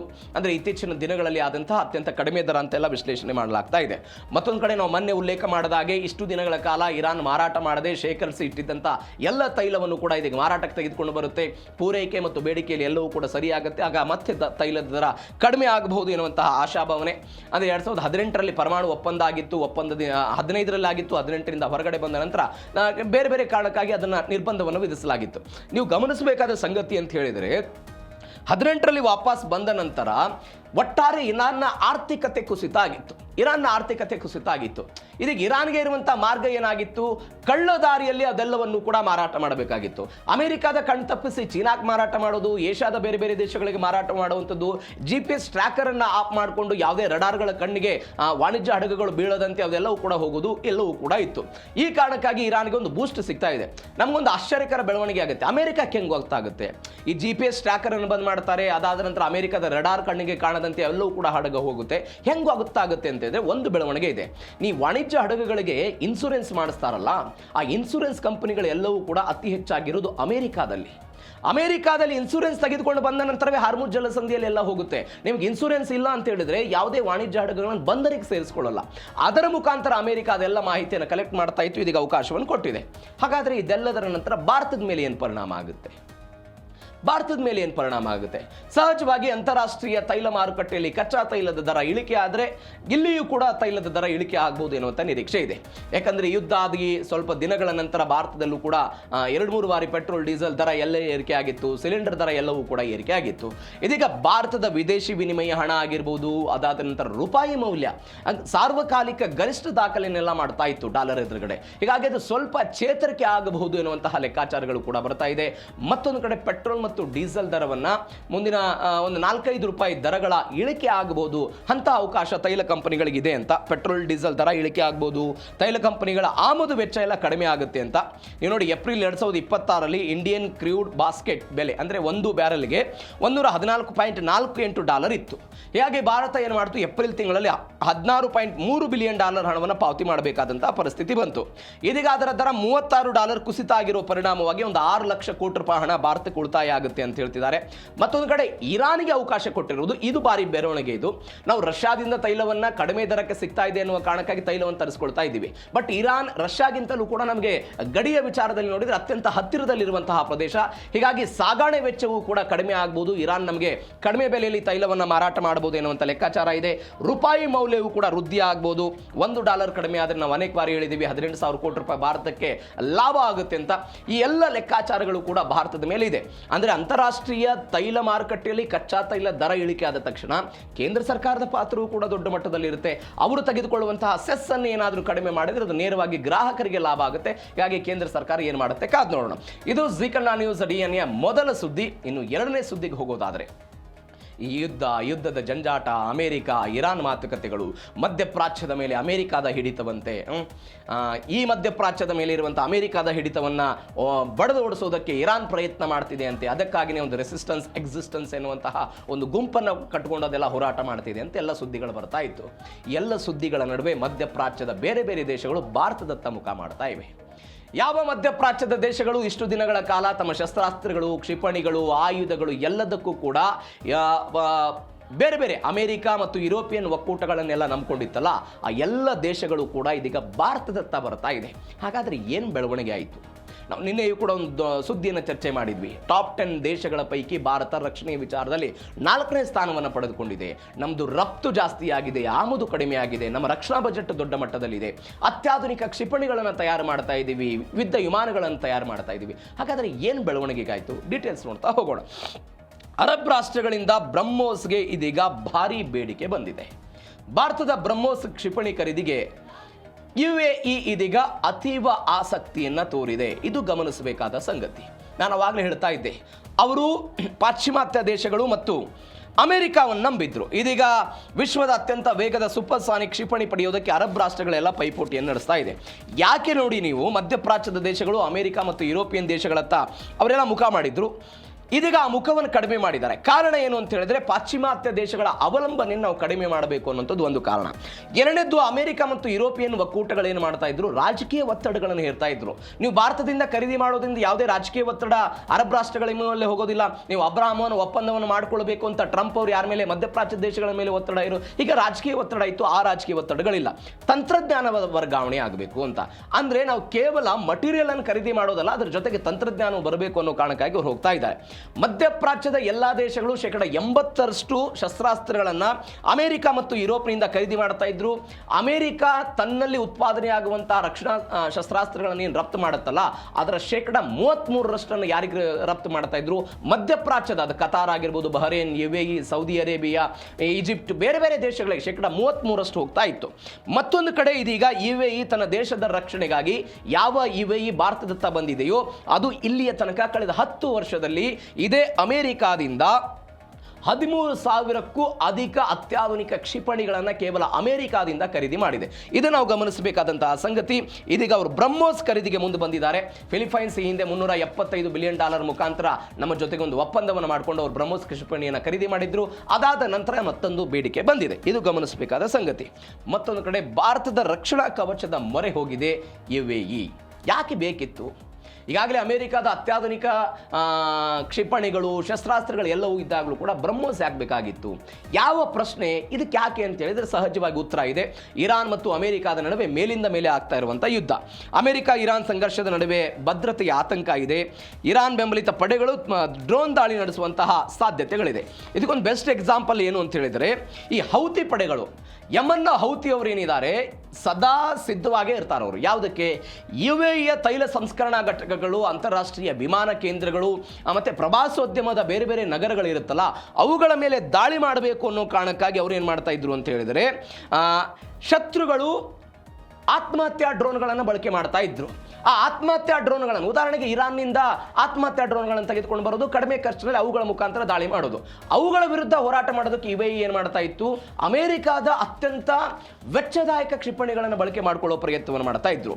ಮತ್ತೊಂದು ಕಡೆ ಹಾರ್ಮುಜ್ ದಾಳಿ ಆಗ್ತಾ ಇತ್ತು, ಬಂದ್ ಆಗ್ತಾ ಇತ್ತು, ಅದರ ವಿರುದ್ಧ ಹೋರಾಟ ಮಾಡೋದಕ್ಕೆ ಬೇಕಾಗಿತ್ತು. ನೀವು ನೋಡಿ, ಅಮೆರಿಕಾದ ಪೆಟ್ರಿಯಾಟ್ ಬಗ್ಗೆ ನಾವು ಅನೇಕ ಬಾರಿ ಚರ್ಚೆ ಮಾಡಿದ್ದೀವಿ. ಅಮೆರಿಕಾದ ಪೆಟ್ರಿಯಾಟ್ UAE ಕಡೆ ಇದೆ, ಆದರೆ ಯಾಕೆ ಅದನ್ನು ಬಳಕೆ ಮಾಡೋದಕ್ಕೆ ಅವ್ರು ಹಿಂದೇಟಾಗ್ತಾರೆ ಅಂತ ಹೇಳಿದ್ರೆ ಒಂದು ದೊಡ್ಡ ಮಟ್ಟದ ವೆಚ್ಚ ಅನ್ನುವಂಥದ್ದು ಒಂದು ಕಾರಣ. ಎರಡನೇ ಕಾರಣ ಏನು ಅಂತ ಹೇಳಿದ್ರೆ ಕಡಿಮೆ ಎತ್ತರದಲ್ಲಿ ಬರುವಂತಹ ಸಣ್ಣ ಡ್ರೋನ್ಗಳನ್ನು ಯಶಸ್ವಿಯಾಗಿ ಹೊಡೆಯೋದಕ್ಕೆ ಪೆಟ್ರಿಯಾಟ್ಗೆ ಸಾಮರ್ಥ್ಯ ಇಲ್ಲ. ಈ ಕಾರಣಕ್ಕಾಗಿ ಅವರು ಬ್ರಹ್ಮೋಸ್ಗಳತ್ತ ಬರ್ತಾ ಇರೋದು, ಆಕಾಶ್ ತೀರ್ ಕಡೆ ಅವರೆಲ್ಲ ಬರ್ತಾ ಇದ್ದಾರೆ ಅನ್ನುವಂಥದ್ದು ಒಂದು ಸುದ್ದಿ ಇದೆ. ಮತ್ತೊಂದು ಕಡೆ ಶತ್ರುಗಳ ಡ್ರೋನ್ ಅನ್ನು ಆಕಾಶ್ ತೀರ್ ಅತ್ಯಂತ ವೇಗವಾಗಿ ಅದರ ಪರಿಗಣನೆಗೆ ತೆಗೆದುಕೊಳ್ಳುತ್ತೆ. ಹೆಂಗೆ ದಾಳಿ ಮಾಡಬೇಕು, ಯಾವ ವೇಗದಲ್ಲಿ ಬರ್ತಾ ಇದೆ, ಎಲ್ಲವನ್ನು ಕೂಡ ತೆಗೆದುಕೊಂಡು ಬರ್ತಾ ಇದ್ದಾರೆ. ಮತ್ತೊಂದು ಕಡೆ ಪೆಟ್ರಿಯಾಟ್ನ ದರ ಎಷ್ಟು? 33 ಕೋಟಿ ರೂಪಾಯಿ. 33 ಕೋಟಿ ರೂಪಾಯಿ ಪೆಟ್ರಿಯಾಟನ್ನು ತೆಗೆದುಕೊಂಡು 16 ಕೋಟಿ ರೂಪಾಯಿ ಆತ್ಮಹತ್ಯಾ ಡ್ರೋನ್ಗಳನ್ನು ಓಡಿಸೋದಕ್ಕೆ UAE ಮುಂದಾದರೆ ನಾಳೆ ಒಟ್ಟಾರೆ ಆರ್ಥಿಕತೆಯ ಪರಿಸ್ಥಿತಿ ಏನಾಗಬಹುದು ಎನ್ನುವಂಥ ಆತಂಕ ಅವರಿಗಿತ್ತು. ಹೀಗಾಗಿ ಆಕಾಶ್ ತೀರತ್ತ ಅವರೆಲ್ಲ ಬರ್ತಾ ಇದ್ದಾರೆ ಎನ್ನುವಂಥ ಸುದ್ದಿ ಇದೆ. ಮತ್ತೊಂದು ವಿಚಾರ ಏನು ಅಂತ ಹೇಳಿದರೆ ಇದೇ ಬೆಳವಣಿಗೆಯಲ್ಲಿ ಜಗತ್ತನ್ನೇ ನಡುಗಿಸುವ ಭಾರತದ ಬ್ರಹ್ಮಶಕ್ತಿ. ಇದೇನಿದು ಬ್ರಹ್ಮೋಸು? ಶಬ್ದದ ವೇಗಕ್ಕಿಂತ 3 ಪಟ್ಟು ಹೆಚ್ಚು ವೇಗದಲ್ಲಿ ಹೋಗುವಂತಹ ವಿಶ್ವದ ಏಕೈಕ ಕ್ಷಿಪಣಿ ಇದು ಬ್ರಹ್ಮೋಸ್. ಇದನ್ನು ನಾವು ತಯಾರು ಮಾಡಿದ್ದೀವಿ. ಭೂಮಿ, ಆಕಾಶ, ಸಮುದ್ರ ಮೂರು ಮಾರ್ಗಗಳಿಂದಲೂ ಕೂಡ ನಾವೆಲ್ಲ ಹೊಡೆಯೋದಕ್ಕೆ ಸಾಧ್ಯ ಇದೆ. ಅಂದರೆ ಭಾರತ ಮತ್ತು ರಷ್ಯಾ ಈ ಎರಡೂ ದೇಶಗಳು ಅಭಿವೃದ್ಧಿಪಡಿಸಿರೋದು ಭಾರತದ ಬ್ರಹ್ಮಪುತ್ರ ನದಿ ಏನಿದೆ, ಬ್ರಹ್ಮಪುತ್ರ ನದಿ ಮತ್ತು ರಷ್ಯಾದ ಮೋಸ್ಕ್ವಾ ನದಿ ಅಂತಿದೆ. ಈ ಎರಡೂ ನದಿಗಳ ಹೆಸರನ್ನು ಸೇರಿಕೊಂಡು ಬ್ರಹ್ಮೋಸ್ ಅಂತ ಹೆಸರು ಕೊಡಲಾಗಿದೆ. 3 ಪಟ್ಟ ವೇಗದಲ್ಲಿ ಹೋಗುತ್ತೆ ಧ್ವನಿಯ ವೇಗಕ್ಕಿಂತ. ಇದನ್ನು ಮೊದಲು ತಯಾರು ಮಾಡಿದಾಗ ಇದರ ದಾಳಿಯ ವ್ಯಾಪ್ತಿ 290 ಕಿಲೋಮೀಟರ್ ಇತ್ತು. ಇದೀಗ 450ರಿಂದ 500 ಕಿಲೋಮೀಟರ್ ಅಂತ ಹೇಳ್ತಿದ್ದಾರೆ. ನೆಲ, ಜಲ, ಆಕಾಶ 3 ಮಾರ್ಗದಿಂದಲೂ ಕೂಡ ಉಡಾವಣೆ ಮಾಡೋದಕ್ಕೆ ಸಾಧ್ಯ ಇದೆ. ಇದು ನೆಲಕ್ಕೆ ತೀರಾ ಹತ್ತಿರವಾಗಿ ಹಾರುತ್ತೆ. ರಡಾರ್ ಕಣ್ಣಿಗೆ ಯಾವುದೇ ಕಾರಣಕ್ಕೂ ಕಾಣೋದಿಲ್ಲ, ಅಂದರೆ ಶತ್ರುಗಳಿಗೆ ಯಾವುದೇ ಕಾರಣಕ್ಕೂ ಇದು ಕಾಣಲ್ಲ. ವೇಗವಾಗಿ ಹೋಗ್ತಾ ಇರುವ ಕಾರಣಕ್ಕಾಗಿ ಹೊಡೆಯೋದು ಅಸಾಧ್ಯ ಅಂತ ಹೇಳಲಾಗುತ್ತೆ. ಒಮ್ಮೆ ನೀವು ಅದಕ್ಕೆ ಗುರಿಯನ್ನು ನಿಗದಿಪಡಿಸಿಬಿಟ್ರೆ ಗುರಿಯನ್ನು ಅದೇ ಸ್ವತಃ ಹುಡುಕಿ ಹೊಡೆಯುವಂತಹ ಪರಿಸ್ಥಿತಿ ಇದೆ. ಅಂದರೆ ಪರ್ ಸೆಕೆಂಡ್ಗೆ 1 ಕಿಲೋಮೀಟರ್ ಹೋಗುತ್ತೆ. ನಿಮಗೊಂದು ಎಕ್ಸಾಂಪಲ್ ಕೊಡಬೇಕು ಅಂತ ಹೇಳಿದ್ರೆ ಪರ್ ಸೆಕೆಂಡ್ 1 ಕಿಲೋಮೀಟರ್ ಅಂತ ಹೇಳಿದ್ರೆ ನೀವು ದೆಹಲಿ ಅಂದರೆ ಭಾರತದ ರಕ್ಷಣಾ ವಲಯದಿಂದ 5 ನಿಮಿಷಕ್ಕೆ ಇಸ್ಲಾಮಾಬಾದನ್ನು ತಲುಪಬಲ್ಲಂತಹ ಅತ್ಯಾಧುನಿಕ ತಂತ್ರಜ್ಞಾನವನ್ನು ಹೊಂದಿರುವಂತಹ ಬ್ರಹ್ಮೋಸ್ ಇದು 2022ರಲ್ಲಿ ಒಂದು ಘಟನೆ ಆಯಿತು. ಒಂದು ಅಚಾನಕ್ಕಾಗಿ ಬ್ರಹ್ಮೋಸ್ ಕ್ಷಿಪಣಿ ಏನಾಗಿತ್ತು ಅಂತ ಹೇಳಿದ್ರೆ ಪಾಕಿಸ್ತಾನವನ್ನು ತಲುಪಿಬಿಡ್ತು. ಪಾಕಿಸ್ತಾನ ಅದನ್ನು ಟ್ರ್ಯಾಕ್ ಮಾಡುತ್ತೆ, ಎಲ್ಲಿಂದ ಬಂತಿದ್ದು, ಏನು ಎತ್ತ ಅಂತ. ಬಟ್ ಬ್ರಹ್ಮೋಸ್ಗಿರುವಂತಹ ವೇಗವನ್ನು ನೋಡಿ ಪಾಕಿಸ್ತಾನಕ್ಕೂ ಕೂಡ ಅದನ್ನು ಹೊಡೆದುರುಳಿಸಬಲ್ಲಂತಹ ಶಕ್ತಿ ಇರಲಿಲ್ಲ. ಒಂದು ಅಚಾನಕ್ಕಾಗಿ ಹೋಗಿತ್ತು ಬ್ರಹ್ಮೋಸ್ ಕ್ಷಿಪಣಿ.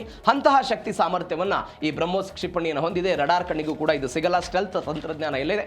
ಈ ಕಾರಣಕ್ಕಾಗಿ UAEದವರು ಇದರ ಮೇಲೆ ಹೆಚ್ಚು ಡಿಪೆಂಡೆನ್ಸಿಯಾಗಿ ಅದು ಬೇಕು ಅಂತೆಲ್ಲ ಹೇಳ್ತಾ ಇದ್ದಾರೆ. ಮತ್ತೊಂದು ಕಡೆ ಆಕಾಶ್ ತೀರ್ ಅಂತ ಬ್ರಹ್ಮೋಸ್ ಆಯಿತು, ಆಕಾಶ್ ತೀರ್ ಕೂಡ ಇದೆ. ಯುದ್ಧ ಭೂಮಿಯ ಡಿಜಿಟಲ್ ಮೆದುಳು ಅಂತ ಕರೀತಾರೆ ಇದನ್ನು. ಇದು ಕೂಡ ಅತ್ಯಾಧುನಿಕವಾಗಿರುವಂತಹ ಆಕಾಶ್ ತೀರ್ BL ಅಭಿವೃದ್ಧಿಪಡಿಸಿದೆ. ಇದನ್ನು BL ಅಭಿವೃದ್ಧಿಪಡಿಸಿರುವಂತಹ ರಕ್ಷಣಾ ವ್ಯವಸ್ಥೆ ಇದು. ಏಕಕಾಲದಲ್ಲಿ 100 ಶತ್ರುಗಳ ಈ ಕ್ಷಿಪಣಿಗಳೇನು ಬರ್ತಾ ಇರುತ್ತೆ, ಡ್ರೋನ್ಗಳೇನು ಬರ್ತಾ ಇದೆ, ಆ ಡ್ರೋನ್ಗಳ ಮೇಲೆ ದಾಳಿ ಮಾಡಬಲ್ಲಂತಹ ಇದರಲ್ಲಿ ಕೃತಕ ತಂತ್ರಜ್ಞಾನವನ್ನು ಬಳಕೆ ಮಾಡಲಾಗಿದೆ, AI ಬಳಕೆ ಮಾಡಿಕೊಳ್ಳಲಾಗಿದೆ. ಈ AI ಮುಖಾಂತರ ದಾಳಿ ಮಾಡೋದಕ್ಕೆ ಒಂದು ವ್ಯವಸ್ಥೆ ಇದೆ.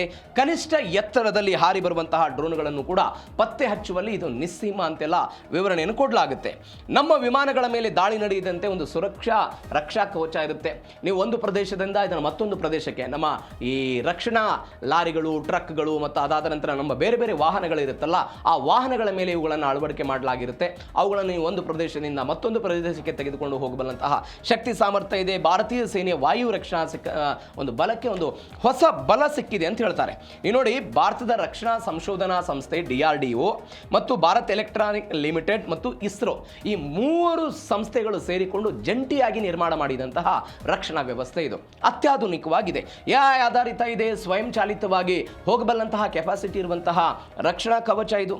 ಮತ್ತೊಂದು ಕಡೆ ಈ ಹಿಂದೆ ಏನಾಗ್ತಾ ಇತ್ತು, ಸಾಂಪ್ರದಾಯಿಕ ಯುದ್ಧ ಶೈಲಿಯಲ್ಲಿ ಮಾನವರು ಎಲ್ಲ ಅದಕ್ಕೆ ಸಂದೇಶಗಳನ್ನು ಕೊಡಬೇಕಾಗಿತ್ತು. ಮಾನವರ ಸಂದೇಶದ ನಂತರ ಇವೆಲ್ಲವೂ ಕೂಡ ಕೆಲಸವನ್ನು ಮಾಡ್ತಾ ಇತ್ತು. ಬಟ್ ನೀವು ಆಕಾಶ ನೀರಿನಲ್ಲಿ ಏನಾಗುತ್ತೆ ಅಂತ ಹೇಳಿದ್ರೆ, ತಾನೇ ಸ್ವತಃ ನಿರ್ಧಾರಗಳನ್ನು ತೆಗೆದುಕೊಂಡು, AI ಇರುವ ಕಾರಣಕ್ಕಾಗಿ ತಾನೇ ಸ್ವತಃ ನಿರ್ಧಾರಗಳನ್ನು ತೆಗೆದುಕೊಂಡು ಆ ನಿರ್ಧಾರದ ಮುಖಾಂತರ ಶತ್ರುಗಳ ವಿರುದ್ಧ ಹೋರಾಟ ಮಾಡೋದಕ್ಕೆ ಇದು ಅತ್ಯಾಧುನಿಕವಾಗಿ ಕೆಲಸವನ್ನು ಮಾಡುತ್ತೆ ಅಂತ ಸದ್ಯಕ್ಕೆಲ್ಲ ಹೇಳ್ತಾ ಇದ್ದಾರೆ. ಮತ್ತೊಂದು ಕಡೆ ಈ ವ್ಯವಸ್ಥೆಯನ್ನು ನಾನು ಅವಾಗಲೇ ಹೇಳಿದಾಗೆ ಟ್ರಕ್ಕು, ಮಿಲಿಟರಿ ರಕ್ಷಣಾ ಪಡೆಗಳ ಬೇರೆ ಬೇರೆ ವಾಹನಗಳಿರುತ್ತೆ, ಅದರೆಲ್ಲವನ್ನು ಕೂಡ ಅಳವಡಿಸಲಾಗಿರುತ್ತೆ. ನೀವು ಎಲ್ಲಿಂದ ಬೇಕಾದರೂ ತೆಗೆದುಕೊಂಡು ಹೋಗ್ಬೋದು. ಯಾವುದೋ ಒಬ್ಬ ಸೈನಿಕ ತನ್ನ ಬಳಿ ಇರುವಂಥ ಒಂದು ಲ್ಯಾಪ್ಟಾಪ್ ಮುಖಾಂತರ ಒಂದು ಕಂಟ್ರೋಲ್ ರೂಮ್ನಲ್ಲಿ ಕುಳಿತುಕೊಂಡು ಅದನ್ನು ಕಂಟ್ರೋಲ್ ಮಾಡಿಬಿಟ್ರೆ ಅದನ್ನು ದಾಳಿ ಮಾಡೋದಕ್ಕೆ ಸಾಧ್ಯ ಅಂತ ಹೇಳ್ತಾರೆ. 300 ಕಿಲೋಮೀಟರ್ ವ್ಯಾಪ್ತಿಯಲ್ಲಿ ಇದನ್ನು ನಿಯಂತ್ರಣ ಮಾಡ್ಬೋದು. ಮೇ 2025ರಲ್ಲಿ ಆಪರೇಷನ್ ಸಿಂಧೂರ್ ಆಗಿತ್ತಲ್ಲ, ಕಳೆದ ಬಾರಿ ಪಾಕಿಸ್ತಾನದ ವಿರುದ್ಧ ಆಪರೇಷನ್ ಸಿಂಧೂರ್ ಆದಂತಹ ಸಮಯದಲ್ಲಿ ಪಾಕ್ ಅನೇಕ ಡ್ರೋನ್ಗಳನ್ನು ಭಾರತದತ್ತ ತೆಗೆದುಕೊಂಡು ಬಂದಿತ್ತು. ಅವೆಲ್ಲವನ್ನು ಕೂಡ ಇದೇ ಆಕಾಶ್ ತೀರ್ ಎಲ್ಲ ಹೊಡೆದುರುಳಿಸಿತ್ತು. ಅಂದರೆ ಇದನ್ನು ಕೊಲ್ಲುವ ದರ ಎಷ್ಟಿದೆ? 100% ಇದೆ. ದಾಳಿಯಾದಂತಹ ಸಮಯದಲ್ಲಿ ಆ ಕಡೆಯಿಂದ ಬರುವಂತಹ ಆ ಎಲ್ಲ ಡ್ರೋನ್ಗಳನ್ನು ಉಳಿಸುವಂತಹ ಶಕ್ತಿ ಸಾಮರ್ಥ್ಯ ಇದಕ್ಕೆಲ್ಲ ಇದೆ. ನಿಮಗೆ ನೋಡಿ, ಪೆಟ್ರಿಯಾಟ್ ವ್ಯವಸ್ಥೆಗಿಂತ ಪೆಟ್ರಿಯಾಟ್ಗಳಲ್ಲಿ ಒಂದು ಮೈನಸ್ ಪಾಯಿಂಟ್ ಏನು ಅಂತ ಹೇಳಿದರೆ, ಒಂದು ಗುರಿಯನ್ನು ಮಾತ್ರ ತಲುಪಬಲ್ಲಂತಹ ಕೆಪಾಸಿಟಿ ಅಮೆರಿಕದ ಪೆಟ್ರಿಯಾಟ್ಗಿದೆ. ಈಗ 10 ಡ್ರೋನ್ಗಳು ಬಂತು, ನಾವು 10 ಡ್ರೋನ್ಗಳನ್ನು ಮಾತ್ರ ಸೆಟಪ್ ಮಾಡ್ತೀವಿ ಅಂತ ಹೇಳಿದ್ರೆ ಕೇವಲ 10 ಡ್ರೋನ್ಗಳನ್ನು ಪೆಟ್ರಿಯಾಟ್ ಹೊಡೆಯುತ್ತೆ. ಬಟ್ ಆಕಾಶ್ ತೀರ್ ಹಾಗಲ್ಲ. ಆಕಾಶ್ ತೀರ್ಗೆ ಏಕಕಾಲದಲ್ಲಿ 100 ಡ್ರೋನ್ಗಳನ್ನು ಹೊಡೆಯಬಲ್ಲಂತಹ ಕೆಪಾಸಿಟಿ ಇರುವ ಕಾರಣಕ್ಕಾಗಿ ಇದರ ಮೊರೆ ಅವರು ಬರ್ತಿದ್ದಾರೆ ಎನ್ನುವಂತಹ ಸುದ್ದಿಗಳಿದೆ. ಇದು ಭಾರತಕ್ಕೆ ಸಿಕ್ಕಂತಹ ಬಲ ಅಂತ ಹೇಳಲಾಗುತ್ತೆ. ಯಾಕಂದರೆ ಈ ಹಿಂದೆಯೂ ಕೂಡ ಬೇರೆ ದೇಶಗಳ ಫಿಲಿಪೈನ್ಸ್ ಆಗಿರ್ಬೋದು, ಬೇರೆ ಬೇರೆ ದೇಶಗಳ ಜೊತೆಗೆ ನಾವೆಲ್ಲ ಒಪ್ಪಂದವನ್ನು ಮಾಡ್ಕೊಳ್ತಾ ಇದ್ದೀವಿ. ನಮ್ಮ ರಫ್ತೆಲ್ಲ ಜಾಸ್ತಿ ಆಗ್ತಾ ಇದೆ. ಈ ರಫ್ತಿನ ಜೊತೆಗೆ ಆ ಭಾರತದಲ್ಲಿ ತಯಾರಾಗುವಂತಹ ರಕ್ಷಣಾ ಸಾಮಗ್ರಿಗಳ ಬಗ್ಗೆ ಒಂದು ವಿಶ್ವಾಸ ಏನು ಬರ್ತಾ ಇದೆ, ಆ ವಿಶ್ವಾಸದ ಬಗ್ಗೆ ದೊಡ್ಡ ಮಟ್ಟದ ಚರ್ಚೆ ಆಗ್ತಾ ಇದೆ. ಯಾಕಂದರೆ ಮಧ್ಯಪ್ರಾಚ್ಯದ ದೇಶಗಳಿಗೆ ಇದೇ ಅಮೆರಿಕ ತನ್ನ ಸೇನಾ ನೆಲೆಗಳನ್ನು ಇಟ್ಕೊಂಡು ರಾಜತಾಂತ್ರಿಕವಾಗಿ ಸಪೋರ್ಟ್ ಮಾಡೋದು, ತೈಲದ ವಿಚಾರದಲ್ಲಿ ಸಪೋರ್ಟ್ ಮಾಡೋದು, ಯುರೋಪಿಯನ್ ಯೂನಿಯನ್ ಅಂತ ಅಂದರೆ ಎರಡು ಅವರು ಸೇರ್ಕೊಂಡು ಮಾಡ್ತಾ ಇರುವಂತಹ ಬೆಳವಣಿಗೆ, ಅವುಗಳನ್ನು ಬಿಟ್ಟು ಭಾರತದತ್ತ ಬರುತ್ತೆ ಅಂತ ಹೇಳಿದ್ರೆ ಒಂದು ಅತ್ಯಾಧುನಿಕತೆ ಮತ್ತು ಕಡಿಮೆ ದರದಲ್ಲಿ ಇದು ಸಿಗುತ್ತೆ ಅಂತ ಅದರ ಭಾಗವಾಗಿ ಆಕಾಶ್ ತೀರ್ ಕೂಡ ಇದೆ. ಮತ್ತೊಂದು ಬೆಳವಣಿಗೆ ಏನು ಅಂತ ಹೇಳಿದರೆ, ಆಮದಿನಿಂದ ರಫ್ತಿನತ್ತ ಭಾರತ. ನಾವು ನಿನ್ನೆ ಇದ್ರ ಬಗ್ಗೆ ಚರ್ಚೆ ಮಾಡಿದ್ವಿ. 62, 70ರ ದಶಕದಲ್ಲಿ ಭಾರತ ಬೇರೆ ಬೇರೆ ದೇಶಗಳಿಂದ ಆಮದು ಮಾಡಿಕೊಳ್ತಾ ಇತ್ತು. ರಫ್ತಿಗೆ ನಾವೆಲ್ಲ ಬಂದು ನಿಂತಿದ್ದೀವಿ ಅಂತ. 50,000 ಕೋಟಿ ರೂಪಾಯಿ ರಫ್ತಾಗಬೇಕು. ಯಾವ ಇಸ್ವಿಲಿ? 2029ರ ಒಳಗೆ. 28-29ರ ಈ ಆರ್ಥಿಕ ವರ್ಷ ಏನಿರುತ್ತೆ, ಆ ಆರ್ಥಿಕ ವರ್ಷದಲ್ಲಿ ಭಾರತದ ಒಟ್ಟಾರೆ ರಕ್ಷಣಾ ಸಾಮಗ್ರಿಗಳ ರಫ್ತು 50,000 ಕೋಟಿ ಆಗಬೇಕು ಅಂತ ಅರ್ಮೇನಿಯಾ, ಫಿಲಿಪೈನ್ಸ್ ನಂತರ ಇದೀಗ ಅರಬ್ ಮಾರುಕಟ್ಟೆಗೆಲ್ಲ ದಾಳಿಯನ್ನು ಇಡಲಾಗಿದೆ. ನೀವು ನೋಡಿ, 2013-14ರಲ್ಲಿ 1,521 ಕೋಟಿ ರೂಪಾಯಿ ಇತ್ತು ನಮ್ದು ರಫ್ತು. 2018-19ರಲ್ಲಿ 10,745 ಕೋಟಿ ಆಯಿತು. 2022-23ರಲ್ಲಿ 15,920 ಕೋಟಿ ಆಯಿತು. 2023-24ರಲ್ಲಿ 21,083 ಕೋಟಿ ಆಯಿತು. ಅಂದರೆ ಖಾಸಗಿ ಸಹಭಾಗಿತ್ವ 65% ಇದೆ, ಸರ್ಕಾರಿ ಸಹಭಾಗಿತ್ವ 35% ಇದೆ. ನಾನು ನಿನ್ನೆ ಉಲ್ಲೇಖ ಮಾಡಿದ ಹಾಗೆ 5,500 ಬಿಡಿ ಭಾಗಗಳನ್ನು ಯಾವುದೇ ಕಾರಣಕ್ಕೂ ವಿದೇಶದಿಂದ ಖರೀದಿ ಮಾಡಬಾರದು ಅಂತ ಈಗಾಗಲೇ ಸೂಚನೆಯನ್ನು ಕೊಡಲಾಗಿದೆ. ಆ ಕಾರಣಕ್ಕಾಗಿ ಅವರೆಲ್ಲ ಹೇಳ್ತಾ ಇದ್ದಾರೆ. ಅಂದರೆ ಇದೀಗ ನಮ್ಮದು 33,000 ಕೋಟಿ ರೂಪಾಯಿ ಇದೆ ಒಟ್ಟಾರೆ ರಫ್ತು. ಅದನ್ನು 29ಕ್ಕೆ ಇನ್ನೂ 17,000 ಕೋಟಿ ರೂಪಾಯಿ ಜಾಸ್ತಿ ಮಾಡಿ 50,000 ಕೋಟಿ ಆಗಬೇಕು ಅಂತ ಎಲ್ಲ ಹೇಳ್ತಾ ಇದ್ದಾರೆ. ನೀವು 2013-14 ತನಕ ಅಂದರೆ NDA ಸರ್ಕಾರ ಬಂದ ನಂತರ ಇದರ ಒಟ್ಟಾರೆ ರಫ್ತಿನ ಪ್ರಮಾಣ 21% ಏರಿಕೆ ಆಗಿದೆ ಅಂತ. ಅದು ಬ್ರಹ್ಮೋಸ್ ಆಗಿರ್ಬೋದು, ಆಕಾಶ್ ತೀರ್ ಆಗಿರ್ಬೋದು, ಅದಾದ ನಂತರ ತೇಜಸ್ ಯುದ್ಧ ವಿಮಾನಗಳಾಗಿರ್ಬೋದು, ಇವೆಲ್ಲವೂ ಕೂಡ ಹೆಚ್ಚು ಮಾರಾಟ ಆಗ್ತಾ ಇದೆ ಅಂತ. ಮತ್ತೊಂದು ಸರ್ಕಾರ ಏನು ಮಾಡ್ತಾ ಇದೆ ಅಂತ ಹೇಳಿದ್ರೆ, ಉತ್ತರ ಪ್ರದೇಶ ಮತ್ತು ತಮಿಳುನಾಡಲ್ಲಿ ಈ ಖಾಸಗಿ ರಕ್ಷಣಾ ಕಾರಿಡಾರ್ಗಳನ್ನು ಹೆಚ್ಚು ಡೆವಲಪ್ಮೆಂಟ್ ಮಾಡುವ ಮುಖಾಂತರ ಅಲ್ಲಿ ವಿದೇಶಿಯವರು ಬಂದು ಇನ್ವೆಸ್ಟ್ಮೆಂಟ್ ಮಾಡುವ ಹಾಗೆ ನೋಡ್ಕೊಳ್ತಾ ಇದ್ದಾರೆ. ವಿದೇಶಿಯವರು ಬಂದು ಇಲ್ಲೆಲ್ಲ ತಯಾರಿಕೆಗೆ ನಾವೆಲ್ಲ ಹೆಚ್ಚು ಪ್ರೋತ್ಸಾಹವನ್ನು ಕೊಡ್ತಿದ್ದೀವಿ. ಇವೆಲ್ಲದರ ಭಾಗವಾಗಿ ಭಾರತದ ರಫ್ತಿನ ಪ್ರಮಾಣ ಜಾಸ್ತಿ ಆಗ್ತಾ ಇದೆ. ಮತ್ತೊಂದು ವಿಚಾರ ಏನು ಅಂತ ಹೇಳಿದ್ರೆ, ಬ್ರಹ್ಮೋಸ್ ಡೀಲ್, ರಷ್ಯಾ ಇದಕ್ಕೆ ಒಪ್ಪುತ್ತಾ? ನಾವಾಗಲೇ ಹೇಳಿದೆ, ರಷ್ಯಾ ಮತ್ತು ಭಾರತ ಜಂಟಿ ಸಹಭಾಗಿತ್ವದಲ್ಲಿ ಬ್ರಹ್ಮೋಸನ್ನು ತಯಾರು ಮಾಡಲಾಗಿದೆ. ಇದೀಗ ಇದನ್ನು ಮತ್ತೊಂದು ದೇಶಕ್ಕೆ ನಾವು ಕೊಡಬೇಕು ಅಂತ ಹೇಳಿದ್ರೆ ರಾಜತಾಂತ್ರಿಕವಾಗಿ ಇಬ್ಬರು ಕೂಡ ಒಪ್ಪಬೇಕು. ರಷ್ಯಾನು ಕೂಡ ಒಪ್ಪಬೇಕು, ಅದಾದ ನಂತರ ಭಾರತವು ಕೂಡ ಒಪ್ಪಬೇಕು.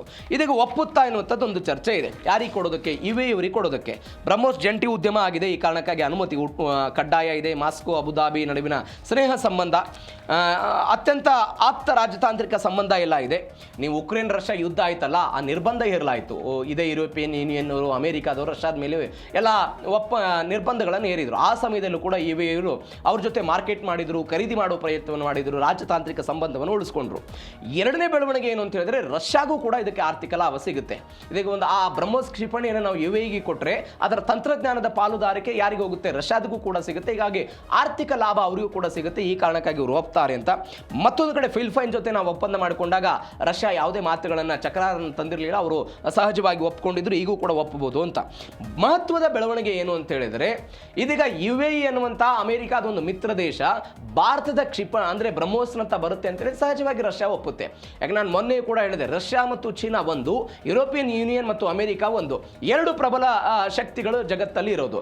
ಇದೀಗ ಅಮೆರಿಕಾದಿಂದ ಒಂದು ದೇಶ ಹೊರಗಡೆ ಬರುತ್ತೆ, ಅದು ನನ್ನ ತಂತ್ರಜ್ಞಾನದತ್ತ ಬರುತ್ತೆ ಅಂತ ಹೇಳಿದಾಗ ಸಹಜವಾಗಿ ರಷ್ಯಾ ಅದನ್ನು ಒಪ್ಪಿಕೊಳ್ಳುತ್ತೆ. ಇದು ಅಮೆರಿಕಕ್ಕೆ ಹಿಂದೇಟಾಗುವಂಥ ಸಾಧ್ಯತೆಗಳಿರುತ್ತೆ. ಹೀಗಾಗಿ UAEಗೆ ಕೊಡೋದಕ್ಕೆ ರಷ್ಯಾದವರು ಒಪ್ಕೊಳ್ತಾರೆ, ಪುಟಿನ್ ಅವರು ಒಪ್ಕೊಳ್ತಾರೆ ಎನ್ನುವಂಥ ಸುದ್ದಿಗಳಿದೆ. ಏನಾಗುತ್ತೆ ನೋಡೋಣ. ಇದು ಒಟ್ಟಾರೆ ಭಾರತದ ರಕ್ಷಣಾ ಸಾಮಗ್ರಿಗಳಿಗೆ ಜಾಗತಿಕವಾಗಿ ಸಿಗ್ತಾ ಇರುವಂತಹ ಬೇಡಿಕೆ. ಇದು ಜೀ ಕನ್ನಡ ನ್ಯೂಸ್ DNA ಎರಡನೇ ಸುದ್ದಿ. ಜೀ ಕನ್ನಡ ನ್ಯೂಸ್ DNA ಮೂರನೇ ಸುದ್ದಿ. ಭಾರತದ ರಾಷ್ಟ್ರ ರಾಜಕಾರಣದಲ್ಲಿ ಆಗ್ತಾ ಇರುವಂತಹ ಬೆಳವಣಿಗೆಗಳು. ಮೇ 4ಕ್ಕೆ ಪಂಚರಾಜ್ಯಗಳ ಚುನಾವಣೆಯ ಫಲಿತಾಂಶ ಬಂತು. ಅದರಲ್ಲಿ ಪಶ್ಚಿಮ ಬಂಗಾಳದಲ್ಲಿ ಸುದೀರ್ಘ 15 ವರ್ಷಗಳ ಕಾಲ ಆಡಳಿತದಲ್ಲಿದ್ದಂತಹ ದೀದಿಯವರ ತೃಣಮೂಲ ಕಾಂಗ್ರೆಸ್ ಅಧಿಕಾರವನ್ನು ಕಳೆದುಕೊಳ್ಳಿತು.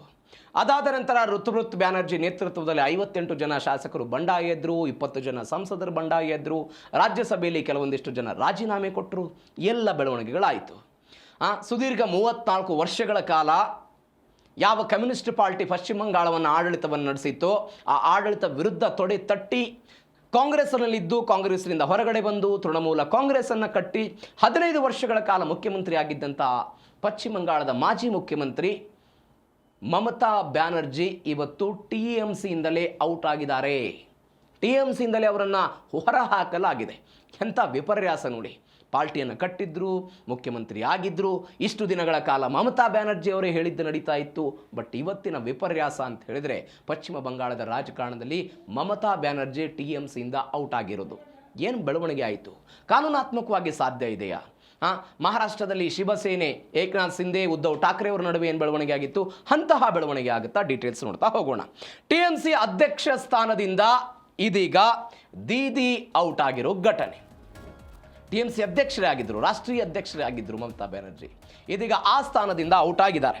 ಮಮತಾ ಬ್ಯಾನರ್ಜಿ ಅವರನ್ನು ಅಧ್ಯಕ್ಷ ಸ್ಥಾನದಿಂದ ಬಂಡಾಯ ನಾಯಕರೆಲ್ಲ ಕೆಳಗಿಳಿಸಿದ್ರು.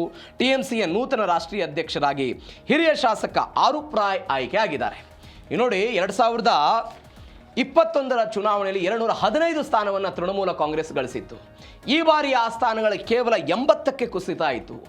ಸ್ವತಃ ಮಮತಾ ಬ್ಯಾನರ್ಜಿ ಭವಾನಿಪುರ ವಿಧಾನಸಭಾ ಕ್ಷೇತ್ರದಲ್ಲಿ ಸುವೇಂದು ಅಧಿಕಾರಿ ವಿರುದ್ಧ ಚುನಾವಣೆಯನ್ನು ಸೋತರು. ಚುನಾವಣೆಯ ಸೋತ ನಂತರ ಪಕ್ಷದಲ್ಲಿ ಆದಂತಹ ಅಸಮಾಧಾನ, ಒಬ್ಬ ವ್ಯಕ್ತಿಯನ್ನು ಕರೆದುಕೊಂಡು ಹೋಗಿ ಸೋಮದೇವ್ ಚಟರ್ಜಿ ಅನ್ನುವಂಥ ವ್ಯಕ್ತಿಯನ್ನು ಕರೆದುಕೊಂಡು ಹೋಗಿ ವಿರೋಧ ಪಕ್ಷದ ನಾಯಕರನ್ನಾಗಿ ಮಾಡೋದಕ್ಕೆ ಮಮತಾ ಬ್ಯಾನರ್ಜಿ ಪ್ರಯತ್ನ ಪಟ್ಟರು. ಅದಕ್ಕಾಗಿ ಋತುಪೃತ್ ಬ್ಯಾನರ್ಜಿ ಸೇರಿದಂತೆ ಕೆಲವೊಂದಿಷ್ಟು ಶಾಸಕರ ಸಹಿಗಳನ್ನು ಕೂಡ ನಕಲಿ ಮಾಡಲಾಗಿತ್ತು. ಎಲ್ಲ ಚರ್ಚೆಗಳಾಗಿತ್ತು. CID ತನಿಖೆ ನಡೀತಾ ಇದೆ. ಅಭಿಷೇಕ್ ಬ್ಯಾನರ್ಜಿ ಅವರ ಒಟ್ಟಾರೆ ಕುಟುಂಬ ರಾಜಕಾರಣದ ಬಗ್ಗೆ, ಅವರ ನಾಯಕತ್ವದ ಬಗ್ಗೆ, ಅವರಿಂದಲೇ ಚುನಾವಣೆಯನ್ನು ನಾವು ಸೋತ್ವಿ ಎನ್ನುವಂತಹ ಚರ್ಚೆಗಳು ಪಶ್ಚಿಮ ಬಂಗಾಳದಲ್ಲಿ ಆಗ್ತಾ ಇದೆ. ಇವೆಲ್ಲದರ ನಡುವೆ ಇದೀಗ TMCಯ ರಾಷ್ಟ್ರೀಯ ಅಧ್ಯಕ್ಷ ಸ್ಥಾನದಿಂದ ಯಾರನ್ನ ಕೆಳಗಿಳಿಸಲಾಯಿತು?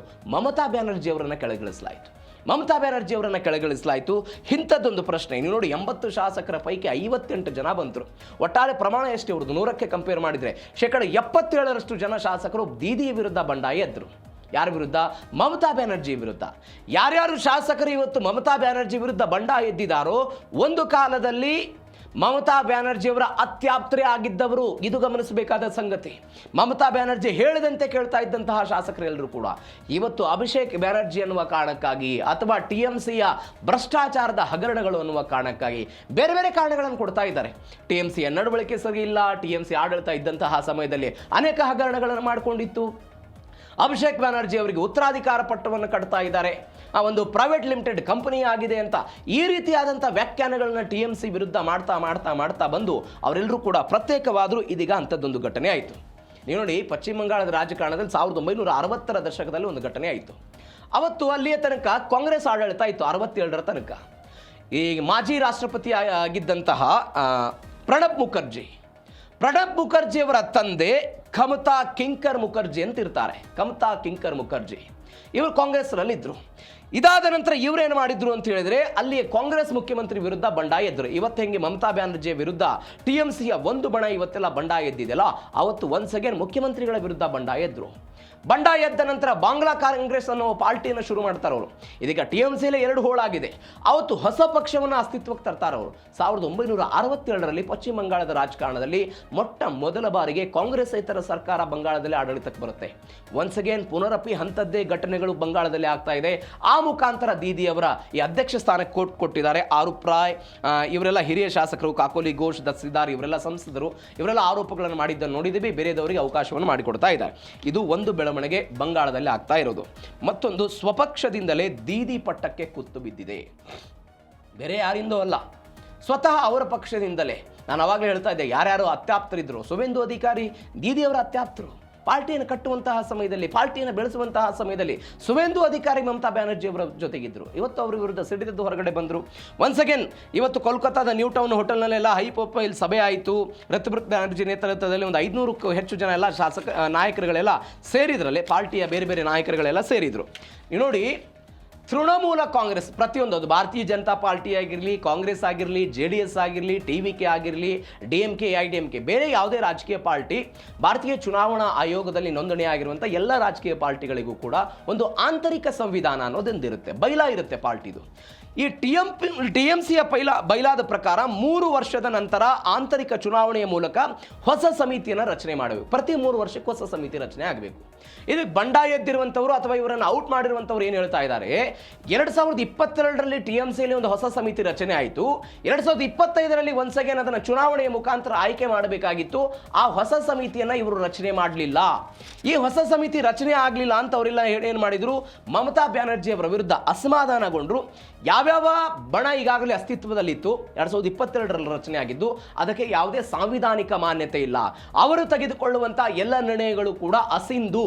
ಆ ನಿರ್ಣಯಗಳು ಎಲ್ಲವೂ ಕೂಡ ಅಸಿಂಧ ಆಗಿರುತ್ತೆ. ಹೀಗಾಗಿ ನಾವು ಒಂದು ಹೊಸ ಕಮಿಟಿ ಮಾಡ್ಕೊಳ್ತೀವಿ ಅಂತ ಒಂದು ಹೋಟೆಲ್ ಹೇಳಿದ್ನಲ್ಲ, ಅವರೆಲ್ಲರೂ ಕೂಡ ಸಭೆ ಮಾಡಿದ್ರು. ಆ ಸಭೆಯ ಮುಖಾಂತರ ಒಂದು ಹೊಸ ಸಮಿತಿಯನ್ನು ರಚನೆ ಮಾಡಿಕೊಳ್ಳೋ ಪ್ರಯತ್ನವನ್ನು ಮಾಡಿದರು.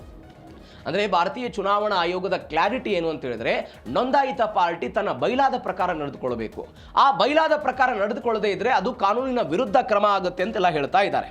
ಅಂದರೆ ನೀವು 1995ರಲ್ಲಿ ಒಂದು ಘಟನೆ ಆಗುತ್ತೆ. ತೆಲುಗು ದೇಶಂ ಪಾರ್ಟಿಯ NT ರಾಮರಾವ್ ಅವರ ಪತ್ನಿ ಏನು ಮಾಡ್ತಾರೆ, ಅವ್ರಿಗೆ ಯಾವುದೇ ಸಾಂವಿಧಾನಿಕ ಹುದ್ದೆ ಇರಲ್ಲ ಪಾರ್ಟಿಯಲ್ಲಿ. ಅವರು ಪದೇ ಪದೇ ಪಕ್ಷದಲ್ಲಿ ಇಂಟ್ರಪ್ಟ್ ಆಗ್ತಿರ್ತಾರೆ, ಬೇರೆ ಬೇರೆ ನಿರ್ಧಾರಗಳಲ್ಲಿ ಇಂಟ್ರಪ್ಟ್ ಆಗ್ತಾ ಇರ್ತಾರೆ. ಅವಾಗ ಚಂದ್ರಬಾಬು ನಾಯ್ಡು ಏನು ಮಾಡ್ತಾರೆ ಅಂತ ಹೇಳಿದ್ರೆ, ಇವ್ರನ್ನ ಹೊರಗಿಡಬೇಕು, ಏನಾದರೂ ಮಾಡಿ ಅಂತ ಹೇಳಿ ಒಂದು ಶಾಸಕಾಂಗ ಪಕ್ಷದ ಸಭೆ ಕರೀತಾರೆ. ನಾಯಕರೆಲ್ಲ ಇವತ್ತು ಹೆಂಗೆ TMC ನಾಯಕರೆಲ್ಲ ಒಗ್ಗೂಡಿದ್ರು, ಅದೇ ರೀತಿಯಾಗಿ ಪಕ್ಷದ ಸಭೆ ಸೇರುವ ಮುಖಾಂತರ ಅವರನ್ನ ಪಾರ್ಟಿಯಿಂದ ಹೊರಹಾಕೋ ಪ್ರಯತ್ನವನ್ನು ಮಾಡ್ತಾರೆ. Once again as it is Telugu ದೇಶಂನಲ್ಲಿ ಏನಾಗಿತ್ತು ಅದು TMCಯಲ್ಲಿ ಇವತ್ತು ಆಗ್ತಾ ಇರೋದು ನಾವು ಕಾಣ್ತಾ ಇದ್ದೀವಿ. ಮತ್ತೊಂದು ಕಡೆ ಅಭಿಷೇಕ್ ಬ್ಯಾನರ್ಜಿ ಬಗ್ಗೆ ನಾವು ಮಾತನಾಡಬೇಕು. ಏನಾಯಿತು ಅಭಿಷೇಕ್ ಬ್ಯಾನರ್ಜಿ ಅವರಿಗೂ ಕೂಡ ರಾಷ್ಟ್ರೀಯ ಪ್ರಧಾನ ಕಾರ್ಯದರ್ಶಿ ಎನ್ನುವಂಥ ಒಂದು ಹುದ್ದೆ ಇತ್ತು. ಆ ಹುದ್ದೆಗೂ ಕೂಡ ಕೊಡಲಾಯಿತು. ಮಮತಾ ಬ್ಯಾನರ್ಜಿಯ ಸೋದರಳಿಯ 2026ರ ವಿಧಾನಸಭಾ ಚುನಾವಣೆಯ ಮುತುವರ್ಜಿಯನ್ನು ವಹಿಸಿಕೊಂಡಿರುವಂತಹ ವ್ಯಕ್ತಿ, ಯಾರ್ಯಾರಿಗೆ ಟಿಕೆಟ್ ಕೊಡಬೇಕು, ಯಾರ್ಯಾರಿಗೆ ಟಿಕೆಟ್ ಕೊಡಬಾರದು, ಯಾರಿಗೆ ಟಿಕೆಟ್ ಕೊಟ್ಟರೆ ಏನು ಎತ್ತ ಎಲ್ಲ ನಿರ್ಧಾರ ಮಾಡಿದಂಥ ಅಭಿಷೇಕ್ ಬ್ಯಾನರ್ಜಿ. ಇವತ್ತು ವಿಪರ್ಯಾಸ ನೋಡಿ, ಅಭಿಷೇಕ್ ಬ್ಯಾನರ್ಜಿ ಅವರನ್ನು ಈ ಬಂಡಾಯ ಬಣ ರಾಷ್ಟ್ರೀಯ ಪ್ರಧಾನ ಕಾರ್ಯದರ್ಶಿಯಿಂದೆಲ್ಲ ಕಿತ್ತು ಹಾಕಿಬಿಟ್ಟಿದೆ. ಫಿರಾದ್ ಹಕೀಮ್, ಆರುಫ್ ವಿಸ್ವಾನ್, ರತೀನ್ ಘೋಷ್ ಇದೀಗ ಎಲ್ಲ ಹೊಸ ಉಪಾಧ್ಯಕ್ಷರು. ಮತ್ತೊಂದು ಕಡೆ ಋತುಬ್ರತ್ ಬ್ಯಾನರ್ಜಿ, ಜಾವೇದ್ ಖಾನ್ ಹೊಸ ಪ್ರಧಾನ ಕಾರ್ಯದರ್ಶಿಗಳು. ಅಂದರೆ ನಾವು ಕುಟುಂಬ ರಾಜಕಾರಣಕ್ಕೆ ಬ್ರೇಕ್ ಹಾಕ್ತೀವಿ ಅಂತ ಅವರೆಲ್ಲ ಹೇಳ್ತಾ ಇದ್ದಾರೆ. ಏಕಪಕ್ಷೀಯ ನಿರ್ಧಾರಗಳನ್ನು ತೆಗೆದುಕೊಳ್ತಾ ಇದ್ರು, ಕುಟುಂಬ ರಾಜಕಾರಣ ನಡೀತಾ ಇತ್ತು.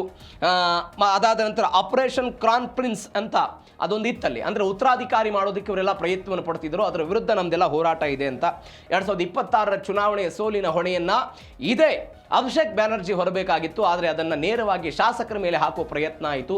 ಹೀಗಾಗಿ ನಮ್ಮ ಬಂಡಾಯದ ಹೋರಾಟ ಅಂತ ಹೇಳ್ತಿದ್ದಾರೆ. ಹೀಗಾಗಿ ವೈಸ್ ಪ್ರೆಸಿಡೆಂಟ್ ಸ್ಥಾನಕ್ಕೆ ಫಿರಾದ್ ಹಕೀಮನವರು ತೆಗೆದು ಬಂದಿದ್ದಾರೆ, ಆರುಫ್ ವಿಸ್ವಾನ್ ಇದ್ದಾರೆ, ರತೀನ್ ಘೋಷ್ ಅನ್ನು ತೆಗೆದುಕೊಂಡು ಬಂದಿದ್ದಾರೆ. ಜಾವೇದ್ ಖಾನ್ ಮತ್ತು ಋತುಬ್ರತ್ ಬ್ಯಾನರ್ಜಿ ಪ್ರಧಾನ ಕಾರ್ಯದರ್ಶಿ ಆಗ್ತಾ ಇದ್ದಾರೆ. ನೀವು ನೋಡಿ, ಈ ಮಮತಾ ಬ್ಯಾನರ್ಜಿ ಎನ್ನುವಂಥ ಒಂದು ದೊಡ್ಡ ಇಮೇಜ್ ಇರೋದು ಪಶ್ಚಿಮ ಬಂಗಾಳದಲ್ಲಿ. ಬೇರೆ ಬೇರೆ ಸಮುದಾಯ, ಮುಸ್ಲಿಂ ಸಮುದಾಯದ ಮತಗಳು ಬರ್ತಾ ಇತ್ತು. ಎಲ್ಲ ಸಮುದಾಯದ ಮತಗಳನ್ನು ಬಂಡಾಯ ಬಣ ತೆಗೆದುಕೊಳ್ಳಬೇಕು ಅನ್ನೋ ಕಾರಣಕ್ಕಾಗಿ ಏನು ಮಾಡ್ತಾ ಇದ್ದಾರೆ ಅಂತ ಹೇಳಿದರೆ, ಅವರು ಮಮತಾ ಬ್ಯಾನರ್ಜಿಯ ವರ್ಚಸ್ಸು ಯಾವುದೇ ಕಾರಣಕ್ಕೂ ಕುಂಠಿತ ಆಗಬಾರದು ಅಂತ ಮುಸ್ಲಿಂ ಸಮುದಾಯದವರಿಗೆ ಅವಕಾಶವನ್ನು ಕೊಟ್ಟಿರೋದು ಮತ್ತು ಉತ್ತರ ಪರಗಣ 24 ಜಿಲ್ಲೆಗಳೇನಿದೆ ಆ ಭಾಗದಿಂದ ಬೇರೆ ಬೇರೆ ನಾಯಕರಿದ್ದಾರಲ್ಲ ಅವರನ್ನು ತೆಗೆದುಕೊಂಡು ಬರುವ ಪ್ರಯತ್ನವನ್ನು ಮಾಡಿದ್ದಾರೆ.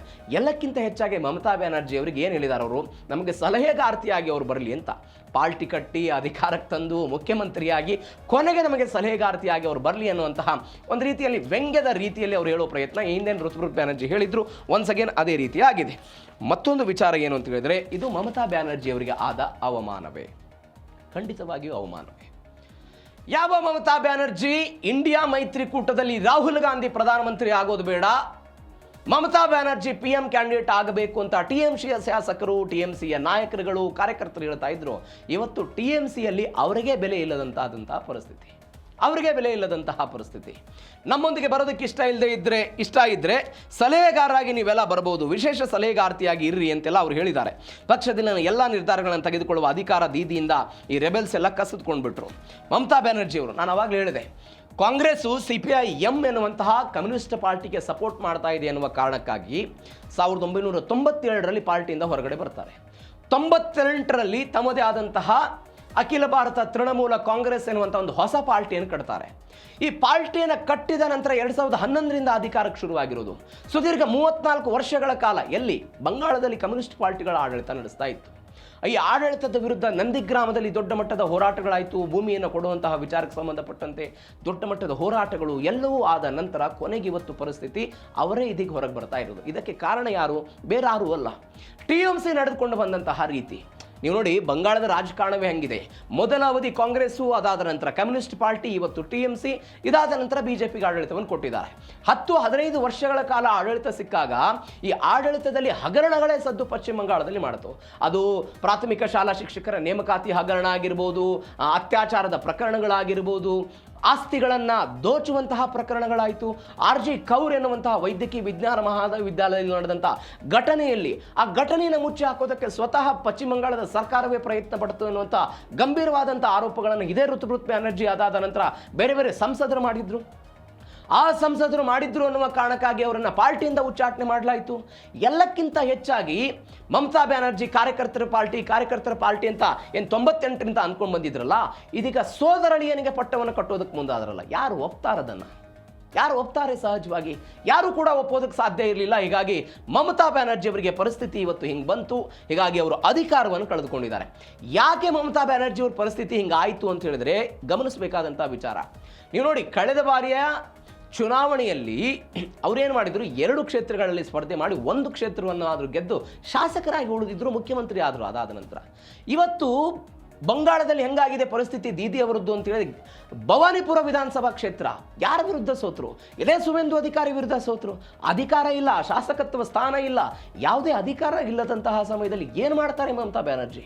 ಈ ಪ್ರಶ್ನೆ ಸಹಜವಾಗಿದೆ. ಹೀಗಾಗಿ ದೊಡ್ಡ ಮಟ್ಟದ ಅವಮಾನವನ್ನು ಇದೀಗ ಮಮತಾ ಬ್ಯಾನರ್ಜಿ ಎದುರಿಸಬೇಕಾಗಿದೆ. ಇಂಡಿಯಾ ಮೈತ್ರಿಕೂಟದಲ್ಲಿ ತನ್ನ ಇದ್ದಂತಹ ಶಕ್ತಿಯನ್ನು ಕೂಡ ಸಹಜವಾಗಿ ಕಡಿಮೆ ಮಾಡಿಕೊಂಡಂತಾಗುತ್ತೆ. ಇದು ಸಹಜವಾಗಿ ಕಡಿಮೆ ಆಗುತ್ತೆ. ಏನು ಮಾಡ್ತಾರೆ ನೋಡೋಣ. ಮತ್ತೊಂದು ಬೆಳವಣಿಗೆ ಏನು ಅಂತ ಹೇಳಿದರೆ, 9 ರೆಬೆಲ್ ನಾಯಕರ ಉಚ್ಚಾಟನೆ.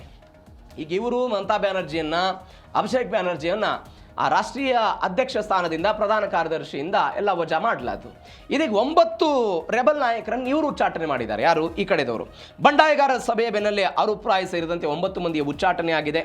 ಫಿರಾದ್ ಹಕೀಂ, ಅರೂಪ್ ವಿಶ್ವಾಸ್, ರತೀನ್ ಘೋಷ್ಗೆ TMCಯಿಂದ ಶೋಕಾಸ್ ನೋಟಿಸ್ ಕೊಟ್ಟಿದ್ದಾರೆ. ಅಂದರೆ ಮಮತಾ ಬಣ ಕೊಟ್ಟಿರೋ ನೋಟಿಸ್ ಇದು. ಪಕ್ಷ ವಿರೋಧಿ ಚಟುವಟಿಕೆ ಹಿನ್ನೆಲೆ ಮಮತಾ ಪಾಳ್ಯದಿಂದ ಒಂದು ಕಠಿಣ ಕ್ರಮ ಅಂತ ಹೇಳ್ತಿದ್ದಾರೆ. ನಾವು ಮೊದಲೇ ಹೊಸ ಸಮಿತಿ ರಚಿಸಿದ್ದೀವಿ ಅಂತೆಲ್ಲ ಮಮತಾ ಬಣ, ಅಂದರೆ ನಾನು ಅವಾಗಲೇ ಹೇಳಿದ್ನಲ್ಲ, 3 ವರ್ಷಗಳಾದ ನಂತರ ಹೊಸ ಸಮಿತಿ ಅಸ್ತಿತ್ವಕ್ಕೆ ಬರಬೇಕಾಗಿತ್ತು, ಇವರು ರಚನೆ ಮಾಡಿಲ್ಲ, ಹೀಗಾಗಿ ಅದು ಅಸಿಂಧು ಅಂತ. ಇವ್ರೇನು ಹೇಳ್ತಿದ್ದಾರೆ, ಇಲ್ಲ ನಾವು ಸಮಿತಿ ರಚನೆ ಮಾಡಿದ್ವಿ, ಸಮಿತಿ ಎಲೆಕ್ಟ್ ಆಗಿತ್ತು ಅಂತ ಅದನ್ನು ಪ್ರತಿಪಾದನೆ ಮಾಡಿ ಅದನ್ನು ಸ್ಪಷ್ಟನೆ ಕೊಡೋ ಪ್ರಯತ್ನವನ್ನು ಮಾಡಿದ್ದಾರೆ. ಚುನಾವಣಾ ಆಯೋಗಕ್ಕೆ ನಾವು ಮೊದಲೇ ಮಾಹಿತಿ ಕೊಟ್ಟಿದ್ದೀವಿ ಅಂತ. ನೀವು ನೋಡಿ, ಪಕ್ಷಾಂತರ ನಿಷೇಧ ಕಾಯ್ದೆ ಇದೆ. ಆ ಕಾಯ್ದೆಯ ಪ್ರಕಾರವೂ ಕೂಡ ಇವರಿಗೆ ಹೋರಾಟ ಮಾಡೋದಕ್ಕೆ ಸಾಧ್ಯ ಇಲ್ಲ. ಯಾಕಂದರೆ 77% ಇದೆ. ನೀವು ಕಳೆದ ಬಾರಿ ಈ ಶಿವಸೇನೆ, ಏಕನಾಥ್ ಶಿಂದೆ ಮತ್ತು ಉದ್ಧವ್ ಠಾಕ್ರೆ ಅವರ ಬಣ 2 ಭಾಗ ಆದಂಥ ಸಮಯದಲ್ಲಿ 70% ಶಾಸಕರು ಇದ್ದಿದ್ದಕ್ಕನೇ ಏನು ಮಾಡ್ತು ಕೋರ್ಟು, ಏಕನಾಥ್ ಶಿಂದೆ ಅವರ ಶಿವಸೇನೆ ಒರಿಜಿನಲ್ ಅಂತ ಅವರಿಗೆ ಚಿಹ್ನೆಯನ್ನು ಕೊಡೋ ಪ್ರಯತ್ನವನ್ನು ಮಾಡ್ತು. ಹೀಗಾಗಿ 77% ಶಾಸಕರು ಬಂಡಾಯ ಎದ್ದು ಬಿಟ್ಟಿದ್ದಾರೆ. ಹೀಗಾಗಿ ಏನು ಮಾಡ್ತಾರೆ ಕಾತ್ ನೋಡೋಣ ಆ ವಿಚಾರದಲ್ಲಿ. ಮತ್ತೊಂದು ಕಡೆ ಬಂಗಾಳ ರಾಜಕಾರಣದಲ್ಲಿ ದೊಡ್ಡ ಚದುರಂಗದ ಆಟ BJP ಮಾಡ್ತು ಅಂತ ನಾವು ಅದರ ಬಗ್ಗೆ ಹೇಳಿದ್ದೀವಿ. ಕರ್ನಾಟಕ ಭವನದಂತೆ ಪಶ್ಚಿಮ ಬಂಗಾಳದ ಒಂದು ಭವನ ದೆಹಲಿಯಲ್ಲಿದೆ. ಆ ಭವನಕ್ಕೆ ಸುವೇಂದು ಅಧಿಕಾರಿ ಹೋಗಿದ್ರು ಕೃತಜ್ಞತೆ ಸಲ್ಲಿಸೋದಕ್ಕೆ, ರುದ್ರೂತ್ ಬ್ಯಾನರ್ಜಿ ಹೋಗಿದ್ರು. ಆ ಸಮಯದಲ್ಲಿ ಮಾತುಕತೆ ಆಗಿತ್ತಂತೆ. ಮಾತುಕತೆಯ ನಂತರ ಇಂಥದ್ದೊಂದು ಬೆಳವಣಿಗೆ ಆಯಿತು ಅಂತ. TMC ಸೋಲಿನ ಬಳಿಕ ಭಾರಿ ಕುಸಿತ ಆಗಿದೆ. 20 ಸಂಸದರು ಈಗಾಗಲೇ ತ್ರಿಪುರಾ ಮೂಲದ ಒಂದು NCPI ಪಕ್ಷದ ಜೊತೆಗೆ ವಿಲೀನ ಆಗಿದ್ದಾರೆ, NDAಗೆ ಸಪೋರ್ಟ್ ಮಾಡ್ತಾರೆ ಅಂತ. ಹೀಗಾಗಿ ಬಂಡಾಯದಿಂದ ಮಮತಾ ಬ್ಯಾನರ್ಜಿಗೆ ಎಲ್ಲ ಅಪಾಯ ಆಗುತ್ತಾ, ರಾಜಕೀಯ ಅಸ್ತಿತ್ವಕ್ಕಾಗಿ ಏನು ಮಾಡ್ತಾರೆ, ಕೋರ್ಟ್ ಮೊರೆ ಹೋಗ್ತಾರಾ ಅಂತ ಇದೊಂದೆಲ್ಲ ಚರ್ಚೆ ಆಗ್ತಾ ಇರುವಂಥ ವಿಚಾರ. BJP ಈ ಬಾರಿ 207 ಸ್ಥಾನಗಳನ್ನು ಗೆದ್ದು ಪಶ್ಚಿಮ ಬಂಗಾಳವನ್ನು ಗೆದ್ದರು. ಸುವೇಂದು ಅಧಿಕಾರಿ ಮುಖ್ಯಮಂತ್ರಿ ಆಗಿದ್ದರು. ಹೀಗಾಗಿ ಅವರು ಏನು ಮಾಡ್ತಾರೆ ಅಂತ, ಯಾಕಂದರೆ ಕೋರ್ಟಿಗೆ ಹೋದಾಗಲೂ ಕೂಡ ಕೋರ್ಟ್ ಏನು ತೆಗೆದುಕೊಳ್ಳುತ್ತೆ ನಿರ್ಧಾರವನ್ನು ಎನ್ನುವಂಥದ್ದೊಂದು ಪ್ರಶ್ನೆ ಇದೆ. ಯಾಕಂದರೆ ಮಹಾರಾಷ್ಟ್ರದ ಉದಾಹರಣೆ ಇರೋ ಕಾರಣಕ್ಕಾಗಿ ಬಂಗಾಳದ TMC ಕತೆ ಏನಾಗುತ್ತೆ ನೋಡೋಣ. ಇದು ಜೀ ಕನ್ನಡ ನ್ಯೂಸ್ DNA 3ನೇ ಸುದ್ದಿ. ಎಲ್ ನೀನೋ ಬಗ್ಗೆ ಮಾತನಾಡುವಂಥದ್ದಿದೆ. ಯಾವ ಎಲ್ ನೀನೋ ಕಾರಣಕ್ಕಾಗಿ ಭಾರತದ ವಿವಿಧ ಭಾಗಗಳಿಗೆ ಮಳೆಯ ಪ್ರಮಾಣ ಕುಸಿತ ಆಗ್ತಾ ಇದೆ. ಮುಂಗಾರು ಮಳೆ ಬರ್ತಾ ಇಲ್ಲ. ರೈತರು ಮಳೆ ಬರುತ್ತೆ, ಇವತ್ತು ಬರುತ್ತೆ, ನಾಳೆ ಬರುತ್ತೆ ಅಂತ ತಲೆ ಮೇಲೆ ಕೈಕಟ್ಟೆಲ್ಲ ಕೂತಿದ್ದಾರೆ. ಇದೀಗ ಆ ಎಲ್ ನೀನೋ ಮತ್ತಷ್ಟು ಪ್ರಭಾವವನ್ನು ಪಡೆದುಕೊಂಡಿದೆ ಅಂತ ಕೆಲವೊಂದಿಷ್ಟು ವರದಿಗಳು ಬರ್ತಾ ಇದೆ. ಆ ಎಲ್ ನೀನೋ ಗಾಡ್ಜಿಲ್ಲಾ ರೂಪವನ್ನು ತಾಳ್ತಾ ಇದೆ. ಆ ಮುಖಾಂತರ 146 ವರ್ಷಗಳಲ್ಲೇ ಮೊಟ್ಟ ಮೊದಲ ಬಾರಿಗೆ ಜೂನ್ ತಿಂಗಳಲ್ಲಿ ಇಂಥದ್ದೊಂದು ಒಣ ಹವೆಯನ್ನು ಭಾರತ ಎದುರಿಸ್ತಾ ಇದೆ ಅಂತ ಸುದ್ದಿಗಳು ಬರ್ತಾ ಇರೋದು. ಹಾಗಾದರೆ ಏನು ಬೆಳವಣಿಗೆ ಆಯಿತು? ಬೇರೆ ಬೇರೆ ಉಪಗ್ರಹಗಳು ಅಲ್ಲಿಯ ಚಿತ್ರಗಳನ್ನು ತೆಗೆದುಕೊಂಡು ಬಂದು ಎಲ್ ನೀನೋದ ಪರಿಪ್ರಮಾಣತೆ ಹೆಂಗಿದೆ, ಏನು ಎತ್ತ ಅಂತ ಹೇಳ್ತಾ ಇದ್ದಾರೆ. ನಾವು 97ರಲ್ಲಿ ಆದಂತಹ ಗಾಡ್ಜಿಲ್ಲಾ ಎಲ್ ನೀನೋಕೆ 2026 ಒನ್ಸ್ ಅಗೇನ್ ಸಾಕ್ಷಿಯಾಗುತ್ತಾ? ಕರ್ನಾಟಕದಲ್ಲಿ ಏನು ಅಲರ್ಟ್ ಇದೆ, ಎಲ್ಲಿ ಮಳೆ ಆಗುವಂಥ ಸಾಧ್ಯತೆಗಳಿದೆ, ಡೀಟೇಲ್ಸ್ ನೋಡ್ತಾ ಹೋಗೋಣ. ನಾಸಾ ಸೆರೆ ಹಿಡಿದ ಆತಂಕಕಾರಿ ಚಿತ್ರ ಇದು. ಒಂದು ಆತಂಕಕಾರಿ ಚಿತ್ರವನ್ನು ಸೆರೆ ಹಿಡಿದಿದೆ. ಪೆಸಿಫಿಕ್ ಸಾಗರದಲ್ಲಿ ಎಲ್ ನೀನೋ ಭೀಕರ ರೂಪವನ್ನು ಪಡೆದುಕೊಳ್ತಾ ಇದೆ ಅಂತ ಒಂದು ಆಶ್ಚರ್ಯಕರ ವರದಿಯನ್ನು ಈ ಹಿಂದೆ ಅಮೆರಿಕದ ಹವಾಮಾನ ಇಲಾಖೆಯು ಕೂಡ ಇದ್ರ ಬಗ್ಗೆ ವರದಿಯನ್ನು ಕೊಟ್ಟಿತ್ತು. ಭೀಕರ ಆಗ್ತಾ ಇದೆ ಅಂತ. ನಾಸಾದ ಸೆಂಟಿನೆಲ್-6 ಉಪಗ್ರಹದ ಕಣ್ಣಿಗೆ ಉಷ್ಣಾಂಶದ ಭಂಡಾರ ಎಲ್ಲ ಬಿದ್ದಿದೆ. ಈ ಉಷ್ಣಾಂಶ ಹೆಂಗಿದೆ ಅಂತ ನಾವು ನೋಡಿದ್ದೇವೆ. 0.5 ಡಿಗ್ರಿ ಸೆಲ್ಸಿಯಸ್ ತಾಪಮಾನ ಇದ್ದಾಗಲೇ ಅದನ್ನು ನಾವು ಎಲ್ ನೀನೋ ಅಂತ ಕರಿತೀವಿ. ಅದು 2 ಡಿಗ್ರಿ ಸೆಲ್ಸಿಯಸ್ ದಾಟಿದಾಗ ಸೂಪರ್ ಎಲ್ ನೀನೋ ಅಂತ ಕರಿತೀವಿ. ಅಂತಹ ಪರಿಸ್ಥಿತಿ ಆಗಬಹುದು ಅಂತ ನಾಸಾದ ಸೆಂಟಿನಲ್ ಅಮೈಕಲ್ ಫ್ರೈಲಿಚ್ ಉಪಗ್ರಹ ಇದೆಲ್ಲ ಸೆರೆ ಹಿಡಿತು. ಪೆಸಿಫಿಕ್ ಮಹಾಸಾಗರದ ಮಧ್ಯ ಪೂರ್ವ ಸಮಭಾಜಕ ಪ್ರದೇಶ ಬಿಸಿ ನೀರಿಂದ ವಿಪರೀತವಾಗಿ ಕೂಡ್ತಾ ಇದೆ. ಹೀಗಾಗಿ ಸಮುದ್ರ ಮಟ್ಟದಲ್ಲಿ ಏರಿಕೆ ಆಗ್ತಾ ಇದೆ. ಅದು ದಕ್ಷಿಣ ಅಮೆರಿಕದ ಪೇರು, ಕೊಲಂಬಿಯಾ ಕರಾವಳಿ ತೀರ ಅಲ್ಲಿ ಒಂದು 15 ಸೆಂಟಿಮೀಟರ್ ಸಮುದ್ರದ ಮಟ್ಟ ಏರಿಕೆ ಆಗ್ತಾ ಇದೆ. ಕೆಲ್ವಿನ್ ಅಲೆಗಳೆಲ್ಲವೂ ಕೂಡ ಸೃಷ್ಟಿ ಆಗ್ತಾ ಇದೆ. ಅಂದರೆ ಇದನ್ನು ಹೆಂಗೆ ಲೆಕ್ಕಾಚಾರ ಮಾಡ್ತಾರೆ ಅಂತ ಹೇಳಿದ್ರೆ, ಪ್ರತಿ 10 ತಿಂಗಳಿಗೊಮ್ಮೆ ಈ ನಾಸಾದ ಈ ಸೆಂಟಿನಲ್ ಅಮೈಕಲ್ ಫ್ರೈಲಿಟ್ ಉಪಗ್ರಹ ಏನಿದೆ, ಪ್ರತಿ 10 ತಿಂಗಳಿಗೊಮ್ಮೆ ಈ ಭೂಮಿಯಲ್ಲಿರುವಂಥ ಎಲ್ಲ ಸಾಗರಗಳನ್ನು ಕೂಡ ಅಳತೆಯನ್ನು ಮಾಡುತ್ತದೆ. ಆ ಅಳತೆಯ ಮುಖಾಂತರ ಇದೀಗ ಇಂಥದ್ದೊಂದು ಏರಿಕೆ ಅವರು ಸುದ್ದಿಯನ್ನು ಕೊಟ್ಟಿದ್ದಾರೆ. ಪೆಸಿಫಿಕ್ ಮಹಾಸಾಗರ ಬಿಳಿ ಬಣ್ಣ ಮತ್ತು ಕೆಂಪು ಬಣ್ಣಕ್ಕೆಲ್ಲ ತಿರುಗ್ತಾ ಇದೆ ಅಂತೆಲ್ಲ ಹೇಳ್ತಾ ಇರೋದು. ಅಂದರೆ ಯಾವಾಗ ಸಮುದ್ರದಲ್ಲಿ ಸಾಗರದಲ್ಲಿ ನೀರು ಬಿಸಿ ಆಗ್ತಾ ಹೋಗುತ್ತೋ ಅದರ ಪ್ರಮಾಣ ದೊಡ್ಡದಾಗ್ತಾ ಹೋಗುತ್ತೆ. ಹೀಗಾಗಿ ಸಮುದ್ರ ಮಟ್ಟ ಏರಿಕೆ ಆಗುತ್ತೆ. ಅಂತಹ ಪರಿಸ್ಥಿತಿ ಒನ್ಸ್ ಅಗೇನ್ ಇದೀಗ ಆಗ್ತಾ ಇದೆ ಅಂತ. ಅಂದರೆ ಪಶ್ಚಿಮ ಕಡೆಗೆ ಬರ್ತಾ ಇದ್ದಂತಹ ಈ ಮಾರುತಗಳು ಕೂಡ ಅತ್ಯಂತ ದುರ್ಬಲ ಆಗಿದೆ ಅಂತ ನಾಸಾದ ಈ ಉಪಗ್ರಹ ಹೇಳ್ತಾ ಇದೆ. ಹಾಗಾದರೆ ವಿನಾಶಕಾರಿ ಇತಿಹಾಸ ಮರಳು ಕಳಿಸುತ್ತಾ? 1997ರಲ್ಲಿ ಗಾಡ್ಜಿಲ್ಲಾ ಎಲ್ ನೀನೋ ಭೀಕರತೆ ಆಗಿತ್ತು. ಅಂಥದ್ದೇ ಪರಿಸ್ಥಿತಿ ಇವತ್ತು ಬರಬಹುದು ಎನ್ನುವಂಥ ಲೆಕ್ಕಾಚಾರಗಳಿದೆ. ಅವತ್ತು ಮಹಾಪ್ರವಾಹ ಆಗಿತ್ತು, ತೀವ್ರ ಬರಗಾಲದ ಪರಿಸ್ಥಿತಿ ಎಲ್ಲ ಬಂದ್ಬಿಟ್ಟಿತ್ತು. 2026ರಲ್ಲೂ ಕೂಡ ಹಾಗೆ ಆಗ್ಬೋದು ಅಂತ. 1997ರಲ್ಲಿ 26,000 ಕೋಟಿ ರೂಪಾಯಿ ನಷ್ಟ ಆಗಿತ್ತು. 23,000 ಜನ ಮೃತಪಟ್ಟಿದ್ದರು. ನಾನು ಅವಾಗಲೇ ಹೇಳಿದೆ, 2 ಡಿಗ್ರಿ ಸೆಲ್ಸಿಯಸ್ ದಾಟಿದರೆ ಸೂಪರ್ ಎಲ್ ನೀನೋ ಅಂತ ಕರಿತೀವಿ. 0.5 ಡಿಗ್ರಿ ಸೆಲ್ಸಿಯಸ್ ದಾಟಿದರೆ ಅದನ್ನು ಎಲ್ ನೀನೋ ಅಂತೀವಿ ಅಂತ. 97ರಲ್ಲಿ 3.5 ಡಿಗ್ರಿ ಸೆಲ್ಸಿಯಸ್ ತಾಪಮಾನ ಆಗಿತ್ತು ಅಂತ. ಒನ್ಸ್ ಅಗೇನ್ ಅಂಥ ಪರಿಸ್ಥಿತಿ ಆಗ್ಬೋದು. 2026 ಜಾಗತಿಕವಾಗಿ ಅಥವಾ ಇತಿಹಾಸದಲ್ಲೇ ಮೊಟ್ಟ ಮೊದಲ ಬಾರಿಗೆ ಅತಿ ಹೆಚ್ಚು ತಾಪಮಾನವನ್ನು ಹೊಂದಿರುವಂಥ ವರ್ಷ ಆಗ್ಬೋದು ಅಂತ ಲೆಕ್ಕಾಚಾರ ಹಾಕ್ತಿದ್ದಾರೆ. ದಕ್ಷಿಣ ಅಮೆರಿಕಾದಲ್ಲಿ ಪ್ರಳಯ ಆಗಿತ್ತು. ಕ್ಯಾಲಿಫೋರ್ನಿಯಾದಲ್ಲಿ ಸರಣಿ ಚಂಡಮಾರುತಗಳೆಲ್ಲ ಆಗಿತ್ತು. ಏಷ್ಯಾ ಮತ್ತು ಆಸ್ಟ್ರೇಲಿಯಾದಲ್ಲಿ ಬರಗಾಲ ಸಂಭವಿಸಿತ್ತು. ಅದಾದ ನಂತರ 1997ರಲ್ಲಿ ಇಂಡಿಯನ್ ಓಷನ್ ಡೈಫಾಲ್, ನಾವು IOD ಅಂತ ನಾವೇನು ಕರಿತೇವೆ, ನಾವು ಅದರ ಬಗ್ಗೆ ಮೊನ್ನೆ ಚರ್ಚೆ ಮಾಡಿದ್ವಿ. ಹಿಂದೂ ಮಹಾಸಾಗರದಲ್ಲಿ ಆಗುವಂಥ ಬೆಳವಣಿಗೆ ಅದು ನಮಗೆ ಧನಾತ್ಮಕವಾಗಿ ಪರಿಣಮಿಸಿದ್ದರ ಪರಿಣಾಮವಾಗಿ ಭಾರತಕ್ಕೆ ಅದು ಸಹಾಯ ಆಗಿತ್ತು. ಹೀಗಾಗಿ ನಾವು ಅದರಿಂದ ತಪ್ಪಿಸ್ಕೊಂಡಿದ್ವಿ. ಮತ್ತೊಂದು ಕಡೆ ಒಣ ಜೂನ್ ಅಂತ ಏನಿದು 146 ವರ್ಷಗಳಲ್ಲಿ 146 ವರ್ಷಗಳಲ್ಲಿ ಒಣ ಜೂನ್ ಅಂದರೆ ಅತ್ಯಂತ ಕಡಿಮೆ ಮಳೆ ಕೊರತೆ ಆಗಿರುವಂತಹ, ಅಂದರೆ ಅತಿ ನಮಗೆ ಮಳೆ ಆಗಿಲ್ಲ ಅಂತ ಈ ತಿಂಗಳಲ್ಲಿ 46% ಮಳೆ ಕೊರತೆ ಆಗಿದೆ ಅಂತ. 97.6 ಮಿಲಿಮೀಟರ್ ಮಳೆ ಆಗಬೇಕಾಗಿತ್ತಂತೆ, 53.3 ಮಿಲಿಮೀಟರ್ ಮಳೆ ಆಗಿದೆ ಅಂತ ಹೇಳ್ತಿದ್ದಾರೆ. ಮಹಾರಾಷ್ಟ್ರದಲ್ಲಿ 85%, ಗುಜರಾತ್ನಲ್ಲಿ 84%, ಮಧ್ಯಪ್ರದೇಶ ಅತಿ ಹೆಚ್ಚು ಕೃಷಿ ಭೂಮಿಯನ್ನು ಹೊಂದಿರುವಂಥ ರಾಜ್ಯ 58%. ಈ ಪರಿಪ್ರಮಾಣದಲ್ಲ ದೊಡ್ಡ ಮಟ್ಟದಲ್ಲಿ ಸಮಸ್ಯೆ ಆಗಿದೆ. ಮತ್ತೊಂದು ಕಡೆ ಖಾರಿಫ್ ಬೆಳೆಗಳಿಗೆಲ್ಲ ಸಮಸ್ಯೆ ಆಗ್ತಾ ಇದೆ ಅಂತ ನಾವು ಕರ್ನಾಟಕದಲ್ಲಿ ಉದಾಹರಣೆಗೆ ನೋಡ್ತಾ ಇದ್ದೀವಿ. ರೈತರೆಲ್ಲ ಕಂಗಾಲಾಗಿ ಕಾಯ್ತಾ ಇರೋದು. ಮತ್ತೊಂದು ಕಡೆ ಬೇರೆ ಬೇರೆ ಕಡೆಗಳಲ್ಲಿ ಚುರುಕ ಆಗಬಹುದು ಮುಂದಿನ 2 ದಿನಗಳಲ್ಲೆಲ್ಲ ಅಂತ ಹೇಳ್ತಿದ್ದಾರೆ. ಇದಕ್ಕೆ ಕಾರಣ ಏನು ಅಂತ ಹೇಳಿದರೆ ಈ ಮೋಡಗಳು ಕಾರಣ ಅಂತ ಹೇಳ್ತಿದ್ದಾರೆ. ಮಳೆ ಕೆಲವೊಂದಿಷ್ಟು ಪ್ರದೇಶಗಳೆಲ್ಲ ಆಗುತ್ತೆ, ಅದು ಕರ್ನಾಟಕದಲ್ಲಿ ಆಗ್ತಾ ಇಲ್ಲ ಅಂತ. ಅರಬ್ಬಿ ಸಮುದ್ರದಿಂದ ಬರ್ತಾ ಇರುವಂಥ ಮಾರುತಗಳೆಲ್ಲ ದುರ್ಬಲ ಆಗಿದೆ, ಪಶ್ಚಿಮ ಘಟ್ಟವನ್ನು ದಾಟಿ ಕರ್ನಾಟಕ ಆಂಧ್ರ ಪ್ರದೇಶವನ್ನು ತಲುಪ್ತಾ ಇಲ್ಲ, ಹೀಗಾಗಿ ಮಳೆ ಆಗ್ತಾ ಇಲ್ಲ ಅಂತ ಸುದ್ದಿ. ಮತ್ತೊಂದು, ಕರ್ನಾಟಕಕ್ಕೆ 2ನೇ ಅತಿ ದೊಡ್ಡ ಹೊಡೆತ ಬೀಳ್ತಾ ಇದೆ. ಅಂದರೆ ಎಲ್ನಿನೋ ಪ್ರಭಾವದಿಂದ 43ರಷ್ಟು ಮಳೆ ಕೊರತೆ ದಾಖಲಾಗಿದೆ. ಕರಾವಳಿಯಲ್ಲಿ 62, ಅದಾದ ನಂತರ ಮಲೆನಾಡಲ್ಲಿ 59% ಮಳೆ ಕೊರತೆಯಾಗಿರುವುದು. 1972 ನಂತರ 2ನೇ ಅತಿ ದೊಡ್ಡ ಮಳೆಯ ಕೊರತೆಯ ವರ್ಷ ಅಂತೆಲ್ಲ ಹೇಳ್ತಾ ಇದ್ದಾರೆ. 1972ರಲ್ಲಿ 24% ಕುಸಿತ ಆಗಿತ್ತು. ಈಗ ಕರ್ನಾಟಕದಲ್ಲಿ KRS 29% ಕುಸಿತ ಆಗಿದೆ. ಅದಾದ ನಂತರ ಹಾರಂಗಿ 38%, ಹೇಮಾವತಿ 28%, ತುಂಗಾ 6%, ಲಿಂಗನಮಕ್ಕಿ 9%, ಭದ್ರಾ ಒಟ್ಟಾರೆ 21%. ಈ ಪರಿಪ್ರಮಾಣದಲ್ಲಿ ಕರ್ನಾಟಕಕ್ಕೆ ದೊಡ್ಡ ಮಟ್ಟದ ಹೊಡೆತ ಬೀಳ್ತಾ ಇದೆ. ಮತ್ತೊಂದು ಬೆಳವಣಿಗೆ, ಕರಾವಳಿಗೆ ಆರೆಂಜ್ ಅಲರ್ಟ್ ಘೋಷಣೆ ಮಾಡಿದ್ದಾರೆ. ಏನಿದೆ ಆರೆಂಜ್ ಅಲರ್ಟು? ರಾಜ್ಯದಲ್ಲಿ ಇದೀಗ ಮುಂಗಾರೇನು ಚುರುಕಾಗುತ್ತಂತೆ. 26ರಿಂದ ಭಾರಿ ಮಳೆ ಆಗಬಹುದು ಅಂತ ಉಡುಪಿ, ದಕ್ಷಿಣ ಕನ್ನಡ, ಉತ್ತರ ಕನ್ನಡ ಜಿಲ್ಲೆಗಳಿಗೆ ಹವಾಮಾನ ಇಲಾಖೆ ಆರೆಂಜ್ ಅಲರ್ಟ್ ಕೊಟ್ಟಿದೆ. ಅರಬ್ಬಿ ಸಮುದ್ರದಲ್ಲಿ ಮುಂಗಾರು ಚಲನೆಗೆ ಒಂದು ಪೂರಕ ವಾತಾವರಣ ಸೃಷ್ಟಿಯಾಗಿದೆ ಅಂತ. ಮುಂದಿನ 48 ಗಂಟೆಗಳಲ್ಲಿ ಮಧ್ಯ ಭಾರತದಲ್ಲಿ ಮಳೆ ಆಗಬಹುದು. ಹೀಗಾಗಿ ರೈತರ ಮುಖದಲ್ಲಿ ಮಂದಹಾಸ ಆಗಬಹುದು ಅಂತ ನಿರೀಕ್ಷೆ. ಅಂದರೆ ಹರಿದ್ರಾ ಮಳೆ ಇದೀಗ ಇವತ್ತಿನಿಂದ ಶುರುವಾಗಿದೆ. ಆ ಹರಿದ್ರಾ ಮಳೆ ಕರ್ನಾಟಕಕ್ಕೆ ಒಂದು ಸಹಾಯ ಮಾಡಬಹುದು ಅಂತ ಲೆಕ್ಕಾಚಾರ ಇದೆ. ಮಳೆ ಆಗಲಿ ಅನ್ನೋದು ಕೂಡ ನಮ್ಮ ಆಶೆ ಇದೆ. ಹವಾಮಾನ ಇಲಾಖೆ ಏನು ಹೇಳುತ್ತೋ ಅದನ್ನು ನಾವು ಪ್ರಚುರಪಡಿಸ್ತೀವಿ. ಹೀಗಾಗಿ ಮಳೆ ಆಗಬೇಕು ಅನ್ನೋದು ಕೂಡ ನಮ್ಮ ಆಶಯ. ನೋಡೋಣ ಏನಾಗುತ್ತೆ ಅಂತ. ಇನ್ನು ಕೊನೆಯ ಸುದ್ದಿ, ತಮಿಳುನಾಡಿನ ರಾಜಕಾರಣಕ್ಕೆ ಸಂಬಂಧಪಟ್ಟಂತಹ ಸುದೀರ್ಘ ಆಡಳಿತ ನಡೆಸಿದ್ದಂತಹ ಸ್ಟಾಲಿನ್ ಅವರಿಗೆ ಇದೀಗ ವಿಜಯ್ ಅವರು ಕೌಂಟರ್ ಕೊಡೋ ಪ್ರಯತ್ನವನ್ನು ಮಾಡಿದ್ದಾರೆ. ಮುಖ್ಯಮಂತ್ರಿ ವಿಜಯ್ ಮತ್ತು ವಿರೋಧ ಪಕ್ಷದ ನಾಯಕ ಉದಯನಿಧಿ ಸ್ಟಾಲಿನ್ ನಡುವೆ ವಾಗ್ದಾಳಿ ಎಲ್ಲ ಕೂಡ ಆಗಿರೋದು. ಏನೇನು ಬೆಳವಣಿಗೆ ಆಯಿತು, ಡೀಟೇಲ್ಸ್ ನೋಡ್ತಾ ಹೋಗೋಣ. ತಮಿಳುನಾಡಿನ ವಿಧಾನಸಭೆಯಲ್ಲಿ ಮಿಮಿಕ್ರಿ ಹೈ ಡ್ರಾಮಾ ಆಗಿಬಿಟ್ಟಿದೆ. ಮಿಮಿಕ್ರಿ ಆಯಿತು. ಏನಂತ? ಮಾಜಿ ಮುಖ್ಯಮಂತ್ರಿ ಸ್ಟಾಲಿನ್ ಅವರ ಕೈ ಸನ್ನೆಯನ್ನು ಹಾಲಿ ಮುಖ್ಯಮಂತ್ರಿ ವಿಜಯ್ ಅವರು ಅಣಕಿಸಿದರು. ಇದು ತಮಿಳುನಾಡಿನ ವಿಧಾನಸಭೆ, ಅಲ್ಲಿ ಇಂಥದ್ದೊಂದು ಬೆಳವಣಿಗೆ ಆಯಿತು.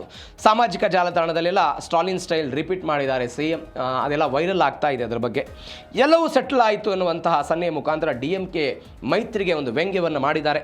CM ನಡೆಯಿಂದ ಅಸೆಂಬ್ಲಿಯಿಂದ ಎಲ್ಲ DMK ಶಾಸಕರೆಲ್ಲ ಹೊರಗೆ ಹೋದರು.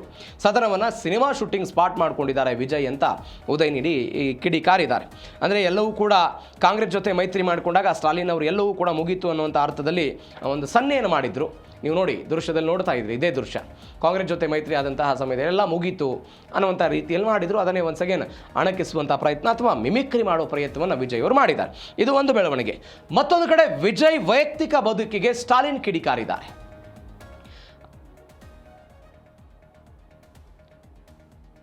ನೀವು ದೃಶ್ಯದಲ್ಲಿ ನೋಡ್ತಾ ಇದ್ದೀರಿ, ಇದೇ ಬೆಳವಣಿಗೆ ಆಗಿರೋದು. ಅಸೆಂಬ್ಲಿಯಲ್ಲಿ ಆಗಿರುವಂತಹ ಬೆಳವಣಿಗೆ ಇದು. ಕೈ ಸನ್ನೆಯನ್ನು ಇದೀಗ ಅಣಕಿಸಿದ್ದಾರೆ ಮುಖ್ಯಮಂತ್ರಿ ವಿಜಯ್ ಅವರು. ಇದೀಗ ನೋಡಿ, ದೃಶ್ಯದಲ್ಲಿ ನೋಡ್ತಾ ಇದ್ದೀರಿ ನೀವು, ಈ ರೀತಿಯಾಗಿ ಅಣಕಿಸಿರೋದು. ಎಲ್ಲವೂ ಮುಗೀತು ಅಂತ, ಅಂತಿಮ ಘಟ್ಟ ಅಂತ ಆ ರೀತಿಯಲ್ಲಿ ಅವತ್ತು ಸ್ಟಾಲಿನ್ ಅವರು ಮಾಡಿದ್ರು. ಈಗ ಅದನ್ನು ಅವರು ಅಣಕಿಸಿದ್ರು ಅಥವಾ ಮಿಮಿಕ್ರಿ ಮಾಡಿದರು. ಮೊದಲೇ ಆ್ಯಕ್ಟರು ವಿಜಯ್ ಅವರು ಅದನ್ನು ತೋರಿಸ್ಕೊಳ್ಳೋ ಪ್ರಯತ್ನ ಮಾಡಿದರು. ಹೀಗಾಗಿ DMK ಶಾಸಕರೆಲ್ಲ ಹೊರಗೆ ಹೋದರು. ಇದು ಸಿನಿಮಾ ಶೂಟಿಂಗ್ ಅಲ್ಲ, ಸಿನಿಮಾ ಸೆಟ್ ಅಲ್ಲ ಅಂತ ಅವರೆಲ್ಲ ಹೇಳಿದರು. ಏನಾಗುತ್ತೆ ನೋಡೋಣ. ಮತ್ತೊಂದು ಕಡೆ ವಿಜಯ್ ವೈಯಕ್ತಿಕ ಬದುಕಿಗೆ ಸ್ಟಾಲಿನ್ ಕಿಡಿಕಾರಿರುವುದು. ಅಂದರೆ ಅವರು ವಿಚ್ಛೇದನದ ಪ್ರಕರಣ ಇದೆ ಅಲ್ಲವ ವಿಜಯ್ ಅವರದು, ಆ ವಿಚಾರದ ಬಗ್ಗೆ ರಾಜಕೀಯ ಸಂಘರ್ಷ ಇತ್ತು. ಆ ರಾಜಕೀಯ ಸಂಘರ್ಷದ ನಡುವೆ ವೈಯಕ್ತಿಕ ಜೀವನವನ್ನು ಕೆಡಕಿದ್ದಾರೆ. ಚಂಗಲ್ಪಟ್ಟು ಕೋರ್ಟ್ನಲ್ಲಿ ಪತಿಗಾಗಿ ಒಬ್ಬ ಪತ್ನಿ ಹುಡುಕಾಡ್ತಾ ಇದ್ದಾರೆ ಅಂತ ಯಾರು ಉದಯನಿಧಿ ಸ್ಟಾಲಿನ್ ಹೇಳಿದರು. ವಿಜಯ್ ಪತ್ನಿ ಸಂಗೀತ ವಿಚ್ಛೇದನ ಅರ್ಜಿಯನ್ನು ಸಲ್ಲಿಕೆ ಮಾಡಿರುವುದನ್ನು ಪ್ರಸ್ತಾಪ ಮಾಡಿ ಅವರ ಆಕ್ರೋಶ, ವೈಯಕ್ತಿಕ ಜೀವನವನ್ನು ರಾಜಕಾರಣದಲ್ಲಿ ತಂದ್ರವರು. ರಾಜಕೀಯ ಟೀಕೆಗಳಿಗೆ ವೈಯಕ್ತಿಕ ಬದುಕಿನ ಅಸ್ತ್ರವನ್ನು ವಿರೋಧ ಪಕ್ಷದ ನಾಯಕರು ಬಳಕೆ ಮಾಡಿದರು. ಹೀಗಾಗಿ cinema stars versus political hero ನಡುವೆ ಈ ಕೌಟುಂಬಿಕ ವಾರ ಆಗಿದೆ. ಇದು ಎಷ್ಟು ಮಟ್ಟಿಗೆ ಸರಿ ಏನು ಎತ್ತ ಅನ್ನೋದು ಅದೊಂದು ಚರ್ಚೆಯ ವಿಚಾರ. ರಾಜಕೀಯ ಜೀವನದಲ್ಲಿ ವೈಯಕ್ತಿಕ ವಿಚಾರಗಳನ್ನು ತೆಗೆದುಕೊಂಡು ಬರೋದು. ಹೀಗಾಗಿ ಅದು ಏನಾಗುತ್ತೆ ನೋಡೋಣ. ಮತ್ತೊಂದು ಕಡೆ ಭ್ರಷ್ಟಾಚಾರಕ್ಕೆ ಬ್ರೇಕ್ ಬಿತ್ತು ಅನ್ನುವಂಥದ್ದು ಒಂದು ಸುದ್ದಿ. ಎಲ್ಲಿ? ತಮಿಳುನಾಡಲ್ಲಿ. ಪಕ್ಷ ನಿಧಿ ಹೆಸರಲ್ಲಿ DMKಯಿಂದ ಹಣ ಲೂಟಿ ಅಂತ CM ಗಂಭೀರ ಆರೋಪ ಮಾಡಿದ್ದಾರೆ. ಪಕ್ಷದ ನಿಧಿ ಅನ್ನುವಂಥ ಹೆಸರಿನಲ್ಲಿ DMK ಅವರೆಲ್ಲ ಹಣ ಲೂಟಿ ಮಾಡ್ತಿದ್ರು. ನೀಟ್ ಪರೀಕ್ಷೆ ರದ್ದು, ದ್ವಿಭಾಷಾ ನೀತಿಗೆ ವಿಜಯ್ ಸರ್ಕಾರ ಅಚಲ. ಹಿಂದೆ ಅವು ಎಲ್ಲ ತಮಿಳುನಾಡು ವಿಧಾನಸಭೆಯಲ್ಲಿ ಆಗಿತ್ತು. ಅದಾದ ರಾಜ್ಯಪಾಲರ ವಿರುದ್ಧ DMK ಅವರು ಏನೇನೆಲ್ಲ ಮಾಡಿದ್ರು ನೋಡಿದ್ದೀವಿ. ನಾನು ಕೇವಲ ನಟ ಅಲ್ಲ, ಜನರ ಹೃದಯ ಗೆದ್ದ ನಾಯಕ ಅಂತೆಲ್ಲ ಹೇಳಿದರು. 67ರಲ್ಲಿ ಅಣ್ಣಾದೊರೈ, 77ರಲ್ಲಿ MGR, ಇದೀಗ ವಿಜಯ್ 2026ರಲ್ಲಿ ತಮಿಳುನಾಡಲ್ಲಿ ಕುಟುಂಬ ರಾಜಕಾರಣ ಅಂತ್ಯಗೊಳಿಸೋದಕ್ಕೆ ನಾವೆಲ್ಲ ಪಣ ತೊಟ್ಟಿದ್ದೀವಿ ಅಂತ ಇದೀಗ ದಳಪತಿ ವಿಜಯ್ ಎಲ್ಲ ಗುಡುಗಿದ್ದಾರೆ. ಹೀಗಾಗಿ ಏನಾಗುತ್ತೆ ಕಾದು ನೋಡೋಣ. ತಮಿಳುನಾಡಿನ ರಾಜಕಾರಣ, ಅದರಲ್ಲೂ ವಿಶೇಷವಾಗಿ ವಿಜಯ್ ಅವರು ಅಧಿಕಾರಕ್ಕೆ ಬಂದ ನಂತರ ಒಂದು ಕುತೂಹಲ ಘಟ್ಟಕ್ಕೆ ತಮಿಳುನಾಡು ರಾಜಕಾರಣ ಹೋಗ್ತಾ ಇದೆ. ಏನಾಗುತ್ತೆ ನೋಡೋಣ. ಇದರೊಂದಿಗೆ ಇವತ್ತಿನ ಜೀ ಕನ್ನಡ ನ್ಯೂಸ್ ಅಡಿಯೇ ಮುಗಿಸ್ತಾ ಇದ್ದೀನಿ. ನೋಡ್ತಾ ಇರಿ ಜೀ ಕನ್ನಡ ನ್ಯೂಸ್, ಸತ್ಯವೇ ಸುದ್ದಿಯ ಜೀವಾಳ.